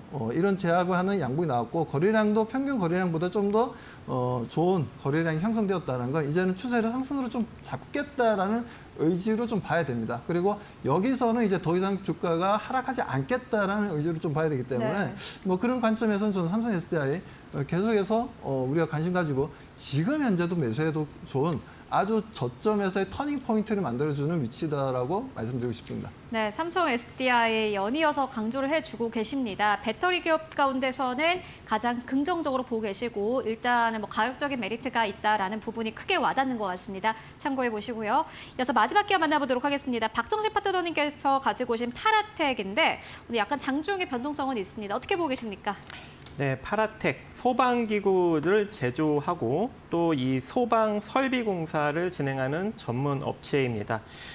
주요 제품이 이제 스프링클러 헤드류 그리고 주방용 자동 소화 장치, 소방용 합성 수지 배관 밸브 등이 있는데 최근 이 기업이 조금 이제 이슈적으로 수혜를 받을 만한 것이 생겼습니다. 일단 오는 12월 1일 날 5인승 이상 자동차의 차량용 소화기 설비 비치를 이제 의무화가 진행이 되는데 현재 차량용 소화기를 만들고 있는 파라텍이기 때문에 충분히 이제 수혜주로 부각을 받을 수 있는 여력이 존재할 것 같고요.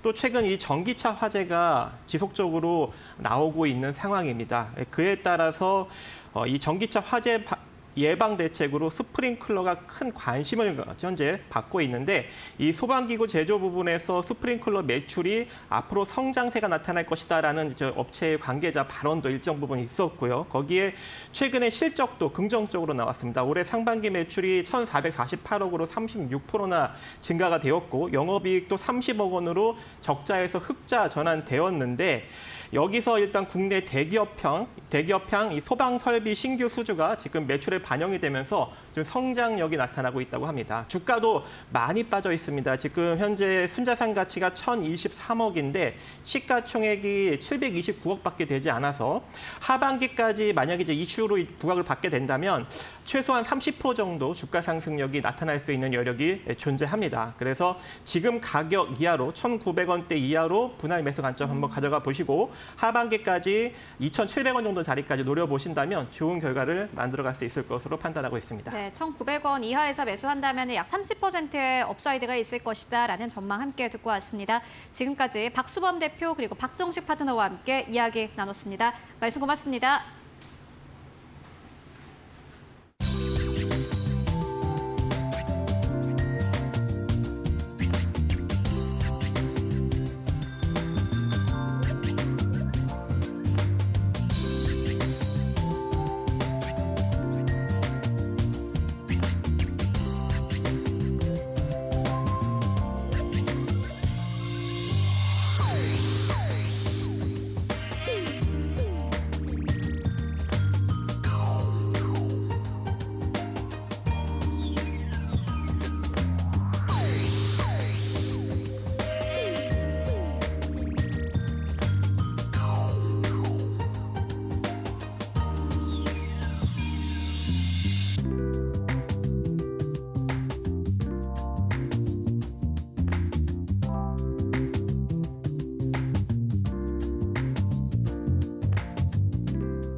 네, 오늘 마감 전략 세워보고 가도록 하겠습니다. SK증권 2000지점으로 가보도록 하겠습니다. 서영훈 차장 연결되어 있습니다. 안녕하십니까? 네, 안녕하세요. 네, 오늘 시장 마감 상황 어떻게 보고 계십니까? 네, 오늘 우리나라 시장은 소폭 코스피가 상승 마감을 했습니다만 코스닥은 좀 하락하면서 좀 본조세 마감이 좀 이어졌습니다. 오늘 시장의 좀 특징이라고 본다라면 일단은 시장은 크게 흐름들이 나눠지진 않았지만 외국인들의 매도폭이 크지 않은 상황이었다라고 좀 볼 수 있겠고요. 다만 코스닥 쪽에서는 3천억 넘는 좀 매도세가 이어진 상황이었습니다. 그런데 그런 상황 속에서 2차 전지 섹터들이 강세를 좀 보이면서 시장에 좀 주도하는 모습들이 나타나줬고 그 외에 재건 관련된 모멘텀을 좀 받는 종목들이 좀 강세를 보이는 것이 특징적인 흐름이었다라고 볼 수 있겠습니다.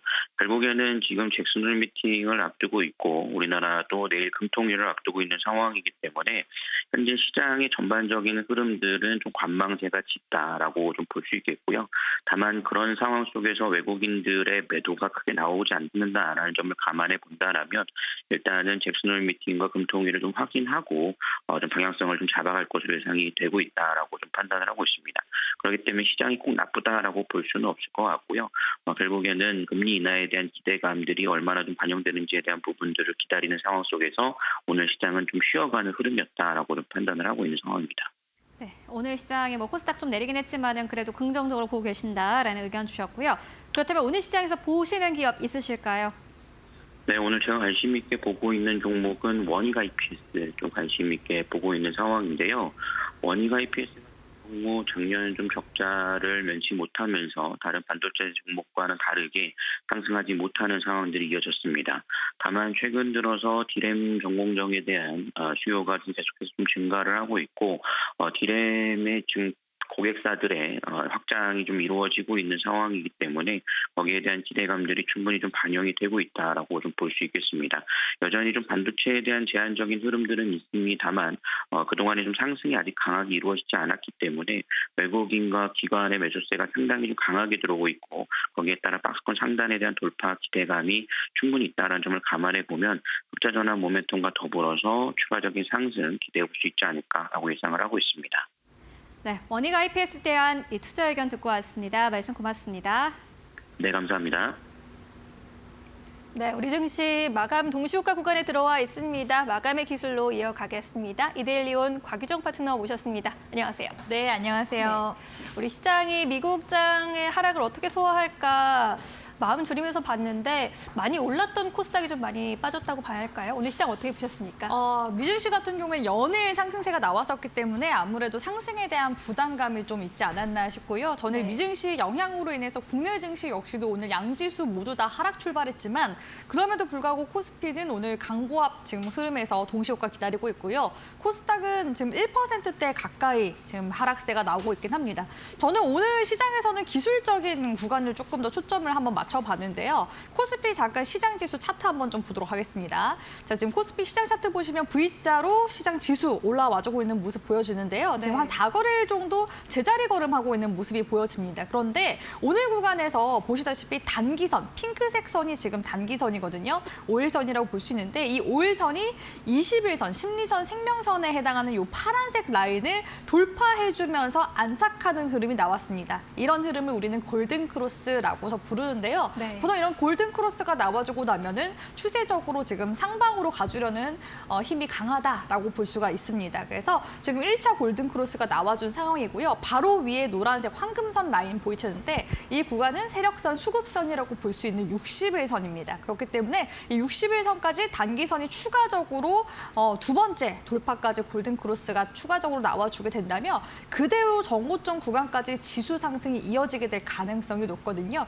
일단은 지금 현재 시점에서는 이번 주 이벤트를 소화하는 중이기 때문에 잭슨홀 미팅 일단은 흐름을 좀 기대를 해보면서 흐름을 보셔야 될 것 같고요. 지금 코스피뿐만 아니라 코스닥도 마찬가지입니다. 오늘 코스닥이 하락세가 나온 거는 오늘 전반적으로 지금 제약 종목들이 유한양행 세론으로 인해서 주가 하락으로 인해서 전반적으로 좀 지지부진한 움직임을 보였기 때문에 코스닥도 동조화된 모습이 나와줘서 이런 흐름이 지금 나와주고 있다라고 볼 수가 있을 것 같은데 코스닥 역시도 지금 21선과 5일선이 만난 모습을 볼 수가 있습니다. 그렇기 때문에 지금 오늘 구간에서는 일단 전반적으로 숨고르기 흐름에 가까운 기술적인 움직임이 나와주고 있다라고 볼 수가 있을 것 같고요. 네. 오늘 시장에서 아무래도 수급적으로 강하게 좀 들어올 수 없는 그런 시장 흐름이 나오다 보니까 테마주 움직임이 좀 더 두드러지게 나타나지 않았나 싶습니다. 그런데 테마 수급 역시도 좀 빠르게 이동하는 양상을 보였기 때문에 네. 매매하시는 분들 오늘 좀 쉽지 않았을 것 같다라는 생각도 들고요.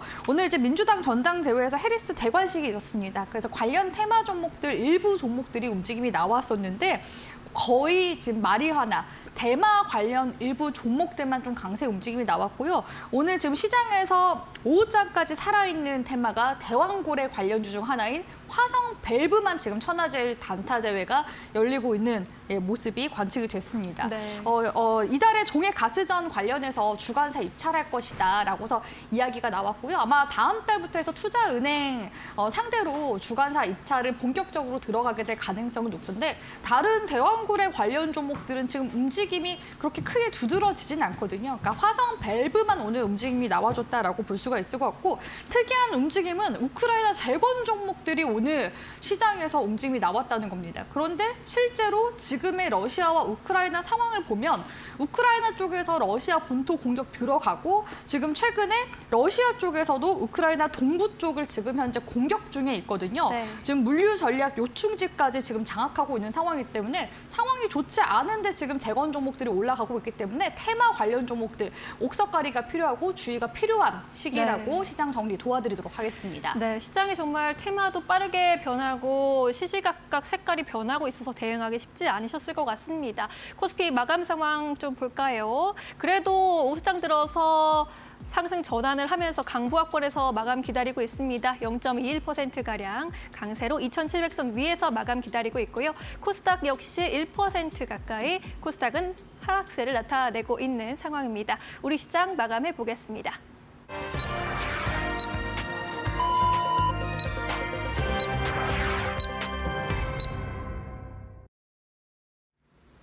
네, 8월 21일 수요일장 모두 다 마무리가 됐습니다.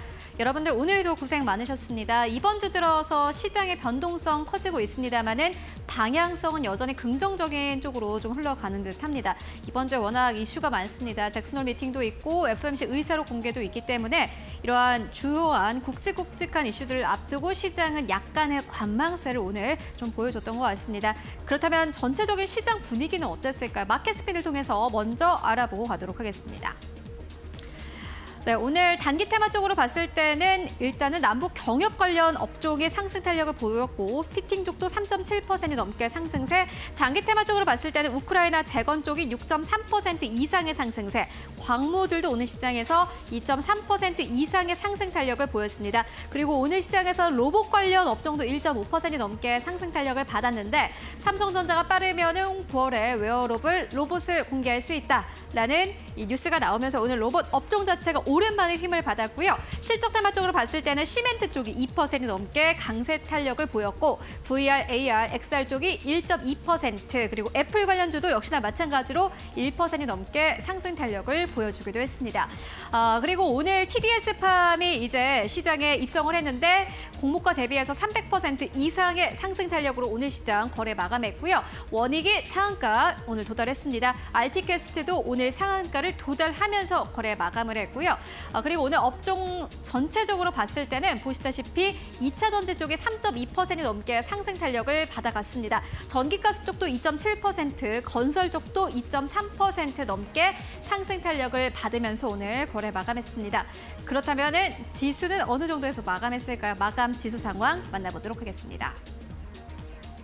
네, 오늘 양시장 보시다시피 약간 엇갈렸습니다. 코스피는 강보합권 전 거래일 대비해서 거의 움직임 없는 상태에서 거래 마감했는데 다만 장중의 변동성은 약간 있었습니다. 오늘 코스피는 장중에는 2,700선을 이탈하기도 했었고요. 오늘은 2,701선에서 거래 마감했습니다. 코스닥은 1% 가깝게 하락하면서 779선에서 종가 형성했습니다. 시가총액 1위권부터 5위권까지를 함께 만나보시죠.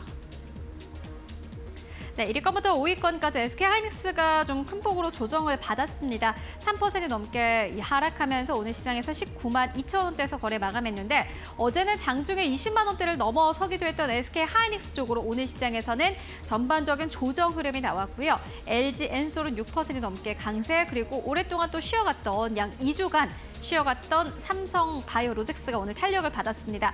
오늘은 제약바이오가 전반적으로 힘을 받은 것이 또 다른 특징이라고 할 수 있겠는데요. 오늘 삼성바이오로직스 4.5% 넘게 상승하면서 94만 8천 원대까지 올라가면서 이제 95만 원대를 바라보고 있는 상황입니다. 현대차 1% 넘게 내렸고요. 6위권부터 10위권까지를 함께 만나보시죠. 네, 6위권부터 10위권까지 KB금융도 역시나 조정이었습니다. 최근에 이 코리아 밸류 프로그램과 관련된 종목들 전반적으로 탄력을 받았는데 오늘 시장에서는 약간의 조정, KB금융이 3% 이상 하락하면서 8만 7천 원대까지 빠지면서 거래 마감했고요. 기아 약보합권, 셀트리온이 삼성바이오로직스와 같이 다시 한번 탄력을 받았습니다. 1.8% 넘게 상승 탄력 받으면서 19만 9,800원대에서 거래 마감했습니다. 이어서 코스닥 1위권부터 5위권까지를 함께 만나보시죠. 네, 오늘 코스닥 1위권부터 5위권까지 오늘 2차 전지 쪽, 전기차 쪽이 확실히 강했는데 에코프로 비행과 에코프로는 상승 탄력을 보였지만 엔캠은 또 2%가 넘게 빠졌습니다. 지금까지 탄력을 보여왔기 때문에 오히려 전기차 관련 기업들이 탄력을 보일 때 약간 쉬어가는 흐름을 보여줬고요. 6위권부터 10위권까지를 함께 만나보시죠.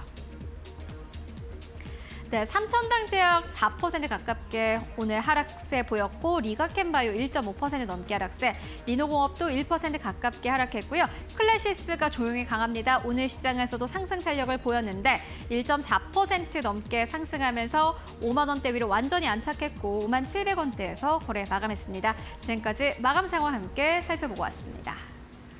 네, 이렇게 수요일 국내 증시 마감이 됐습니다. 내일장 전략도 꼼꼼하게 세워봐야겠죠. 파트너님, 이제 테마주의 순환매가 너무 급격하게 일어나는 것 같다는 생각이 들어요. 시장에서 네. 볼 것도 너무 많은 것 같고 어떻게 좀 압축을 해서 내일장 전략을 세워봐야 할까요?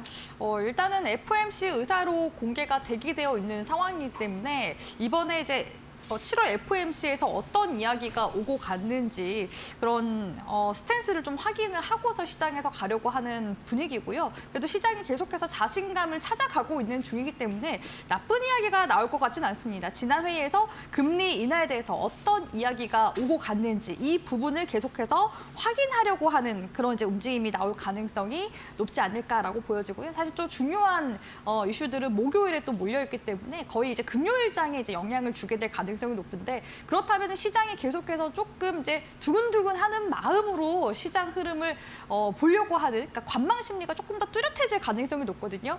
그러다 보니까 지금 테마 움직임이 계속해서 좀 더 두드러지는 거라고 보여지고요. 오늘 이제 시장에서 이제 국내 증시 흐름에서 좀 제가 우호적으로 봤었던 것은 지금 이제 수출입 그 동향이 발표가 나왔습니다. 관세청에서 8월 1일부터 20일까지의 수출입 현황이 발표가 됐는데요. 이번에 총 수출이 18.5%나 증가했습니다. 특히 반도체 같은 경우에는 43% 정도 지금 증가가 나오고 있어서 다음 주 이제 28일 엔비디아 실적 발표 나올 텐데 엔비디아 실적도 역시 좀 긍정적으로 나오지 않을까. 이전에 TSMC 쪽에서 매출이 지난해 대비해서 40% 넘게 실적이 증가했기 때문에 발주 업체인 엔비디아 실적 역시도 컨센서스를 좀 웃돌면서 나오지 않을까 하는 기대감을 오늘 이제 수출입 동향에서 우리 국내 수출입 동향에서 한번 엿볼 수가 있었고요. 네. 수출입 동향 보니까 중국, 미국, 유럽 연합, 베트남까지 주요 지역들 모두 다 좋았었는데 특히나 중국 수출이 16.3% 는 게 조금 더 두드러진 흐름이었었고요. 대미 수출 역시도 18% 지금 늘고 있습니다. 그렇기 때문에 이번에 2022년도 역대 최대 연간 수출의 경신도 가시권에 지금 현재 들어온 상황이라고 보여지고요. 8% 정도 이상만 좀 더 늘어나게 되면은 역대 최대 기록을 달성할 수 있을 것이라고 지금 이야기가 나오고 있습니다.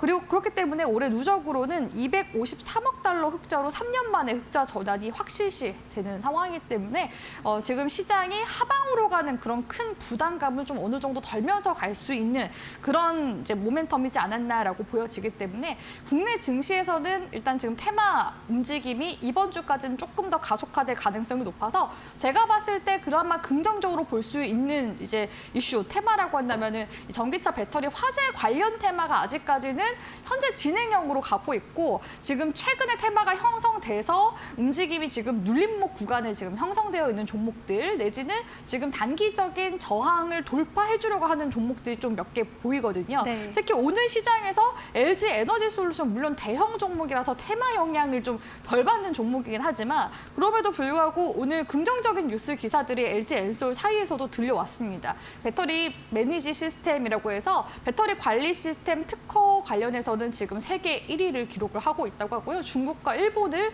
압도를 하고 있기 때문에 이 분야에서 있어서만큼은 특히나 이런 특화된 부분들 가져갈 수 있고 특히나 이런 배터리 안전진단 사업을 본격화하겠다라고 이야기가 지금 나와주고 있기 때문에 전반적으로 이렇게 배터리 중에서 대장인 LG 엔솔 흐름이 6% 정도 나왔다는 것은 우리가 무시할 만한 흐름은 절대 아니다. 그렇기 때문에 이 화재 관련된 모멘텀 지금 이달에도 당정 쪽에서 대책 관련해서 추가적으로 발표가 나올 예정이고요. 종합대책 같은 경우에는 9월 초쯤에 추가적으로 나올 가능성이 높기 때문에 지금 이제 코로나 엠폭스 관련 쪽 종목들이 수급이 좀 어느 정도 꺾이려고 하는 차익 실현이 지금 나와주려고 하는 시점이거든요. 그러니까 거기에서 매도한 수급들이 지금 이동을 하게 된다면 이런 이제 배터리 화재 관련해서 종목들로 테마 수급이 이동할 가능성이 높기 때문에 계속해서 수급 이동 우리 시청자분들이 눈여겨보시면서 다음 주까지는 계속해서 관련 움직임이 나올 가능성이 높기 때문에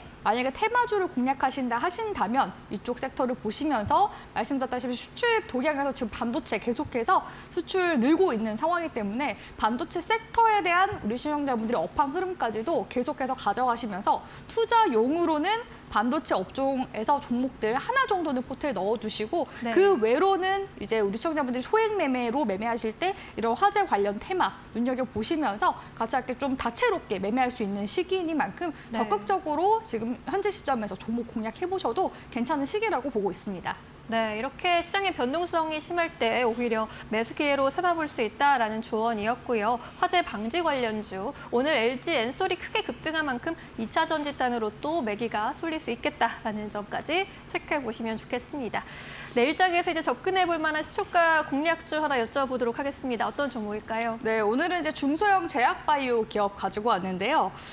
일단 오늘 유한양의 이제 렐마자 허가 이후에 세론으로 해서 주가가 지금 좀 빠졌습니다. 그런데 또 그 외에 시가총액 상위 종목들, 제약 종목들 보면은 아직까지 또 올라오고 있는 종목들도 눈에 띄거든요. 녹십자 같은 경우에는 오늘 또 상승세가 강하게 나오기도 했었고요. 네. 지금 제약 지수가 또 올라가줘야지 코스닥 분위기가 전반적으로 쪽으로 계속해서 분위기가 업될 가능성이 높기 때문에 중소형 제약주도 우리가 지금 놓쳐서는 안 된다라고 보고 있어서 CMG 제약을 오늘 가지고 왔습니다. 아무래도 이 유한양행이 렉나자 관련해서 FDA 승인을 지금 허가를 받고 나서 지금 주가가 올라가고 있기 때문에 우리 시청자분들도 제2의 유한양행 찾기 계속해서 좀 눈여겨보실 것 같은데요. 네. CMG 제약 같은 경우에는 사실 지금 바이오 베터 쪽으로 해서 미국 FDA 이번에 8월 달에 품목허가 지금 신청을 들어가게 됩니다.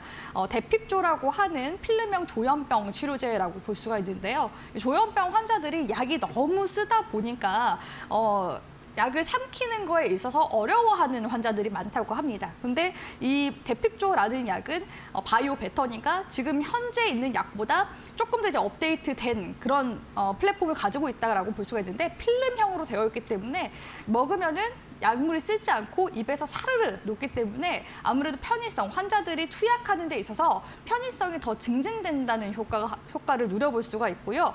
이번에 이제 8월 달에 품목 허가를 신청해서 들어가게 되면은 승인 여부는 언제 나오냐? 내년쯤에 나옵니다. 그렇기 때문에 내년 허가 여부까지 이제 관련해서 지금 시장의 이슈가 지금 계속 들어와주고 있기 때문에 이 이슈를 한번 좀 주목해 보셨으면 좋겠고요. 오늘 이제 테마로 해리스 관련 종목들이 시장에서 좀 부각이 됐었는데 제가 이전에도 그 마리하나 쪽에서 이제는 메디케어 쪽도 한번 보자 해서 셀바스 헬스케어도 우리 청자분들께 제시 도와드렸는데 셀바스 헬스케어 오늘도 계속 움직임 나와주고 있죠. 또 다른 지금 해리스 관련주, 낙태 관련해서 CMG 제약이 엮여 있습니다. 사오피임약 만들고 있기 때문에 해리스 관련된 낙태권 부활 관련해서 정부 정책 수혜를 기대를 해볼 수가 있는 기업이라고 볼 수가 있을 것 같고요. 네. 제가 오늘 이제 오전에 이슈레이더 시간에 화장품 관련해서 브리핑 도와드렸는데 지금 화장품 섹터 같은 경우에도 최근 한 달 반에서 한 2달 정도 조정이 지금 나와주고 있는 상황이죠. 하반기 화장품 섹터 수출 더 크게 기대가 되는 상황입니다. 특히나 하반기에는 관련해서 이벤트들이 많이 있죠. 블랙 프라이데이, 추수감사절, 크리스마스 이런 굵직한 쇼핑 이벤트들이 있기 때문에 화장품 쪽 관련해서도 이슈 눈여겨보시면 좋을 것 같은데요. CMG 제약 쪽에서 사업을 지금 다각화해서 하고 있는데 지금 화장품 같은 경우에도 베트남 쪽에 지금 수출을 하고 있는 상황이고요. 미용 기기 같은 경우에도 LED 마스크 기기를 지금 이제 자회사 쪽에서 만들고 있습니다. 그러니까 K-뷰티 관련해서도 이런 복합 모멘텀을 가지고 갈 수 있는 기업이기 때문에 CMG 제약을 한번 눈여겨보셨으면 좋겠고요. 기술적인 구간도 같이 함께 확인을 해볼 텐데 자 월봉 흐름 보시면은 이 종목이 제약바이오 섹터들 올라갈 때마다 한 번씩 움직임이 강하게 나왔었던 종목입니다. 2016년도, 2018년도 이때도 제약바이오 섹터들 움직임 나왔을 때고요. 2020년도에도 코로나 팬데믹 때 움직임 나오면서 헤드앤숄더 맞고서 지금 주가 낙폭이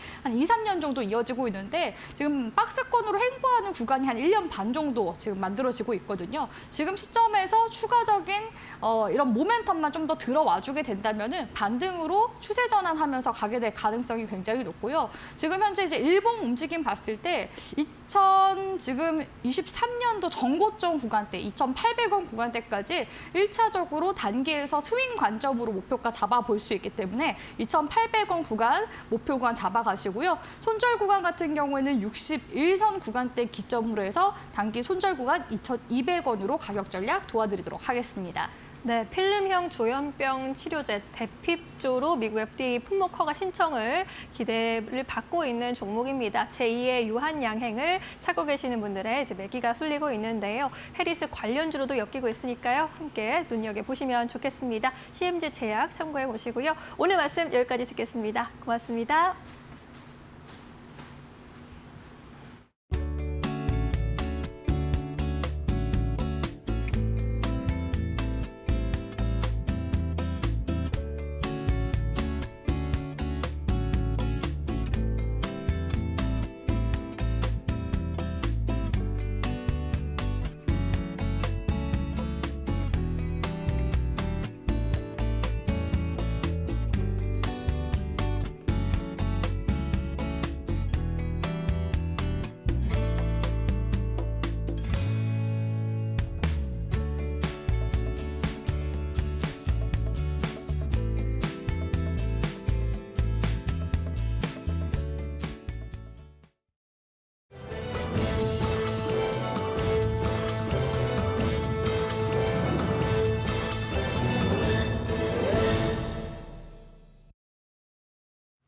계속해서 이데일리 TV 뉴스 전해드립니다. 최근 금융주들의 상승세가 두드러지고 있습니다. 금융주가 하반기 증시를 이끌 주도주가 될 수 있다는 전망도 나옵니다. 심영주 기자입니다. 최근 일주일 사이 코스피와 코스닥은 1%대 상승세를 보였습니다. 반면 KRX 은행지수를 비롯한 금융업의 업권별 지수 수익률은 5% 이상을 나타냈습니다. 특히 KRX 은행지수와 KRX 300 금융지수, KRX 보험지수는 연초 대비 30% 넘게 오르며 지수 상승률 톱3에 올랐습니다. 금융주들이 올해 2분기 호실적을 기록한 가운데 정부에서 추진 중인 밸류업 정책에 따른 주주환원 기대감이 더해지며 주가 상승을 이끌었습니다. 금융주가 하반기 시장 주도주로 부상할 수 있다는 전망까지 나옵니다. 실적 부분이 생각보다 이제 상반기가 양호했고요. 주가 부양이라든지 주주 환원에 대한 좀 적극적인 정책들이 나오고 밸류업 프로그램이 발표를 하게 되면 실제로 시장에서는 배당주로서 가치주로서 주주 환원주로서 관심이 금융주에 쏠릴 수밖에 없다라고 보고 있습니다. 다만 전문가들은 장기적인 관점에서 금융주 옥석 가리기에 집중해야 한다고 조언합니다. 보험주는 이제 여러 가지 좀 살펴야 될 것들이 있을 것 같습니다. 아직까지 기업가 재우 계획에 대해 명확하게 발표한 것은 없고 또 무엇보다 해약환급 준비금 부담이 크지 않은 회사들은 자체적으로 주주하는 규모를 늘려가면서 주가도 좀 이제 긍정적인 모습이 나올 텐데 그렇지 않은 회사는 제도 개선이 선행되어야 합니다. 정부는 다음 달 밸류업 지수를 발표하고 관련 ETF를 출시할 예정으로 금융주 상승 기대감이 더욱 커지고 있습니다. 이데일리 TV 심영주입니다. 금융권 공동채용 박람회가 오늘 개최됐습니다. 금융위원회는 21일과 22일 서울 동대문 디자인 플라자에서 2024 금융권 공동채용 박람회를 개최한다고 밝혔습니다. 2017년부터 시작해 올해로 8회째를 맞이한 이번 박람회는 역대 최다 규모인 78개사가 참여해 폭넓은 금융 일자리 창출 기회를 제공할 예정입니다. 박람회 기간 현장 면접과 모의 면접, 고졸 채용 상담 등 구직과 관련한 다양한 행사들이 진행됩니다. 박람회가 끝난 이후에도 9월 중 금융권 공동채용 박람회 홈페이지를 금융권 채용정보 플랫폼 홈페이지로 전환해 운영할 방침입니다. KGM이 어제 경기 평택에 위치한 본사 디자인센터에서 미래 모빌리티 기업으로의 도약을 위한 사업 전략을 발표했습니다. 곽재선 KGM 회장은 KGM은 쌍용차에서 지난 2년간 새로운 회사로 변모하기 위해 혁신을 다져가며 달려왔다며 그 결과 액티엔을 론칭했으며 이번 선포식이 KGM의 또 다른 역사를 맞이하는 새로운 이정표가 될 것이라고 말했습니다. 신차 액티언은 초반 흥행몰이에 성공하며 시장에서 큰 관심을 받고 있습니다. 올해 7월 디자인 공개 이후 사전 예약만 한 달여 만에 58,085대에 달해 창세 이래 최대 실적을 거뒀습니다. 지금까지 이데일리 TV 뉴스 전해드렸습니다.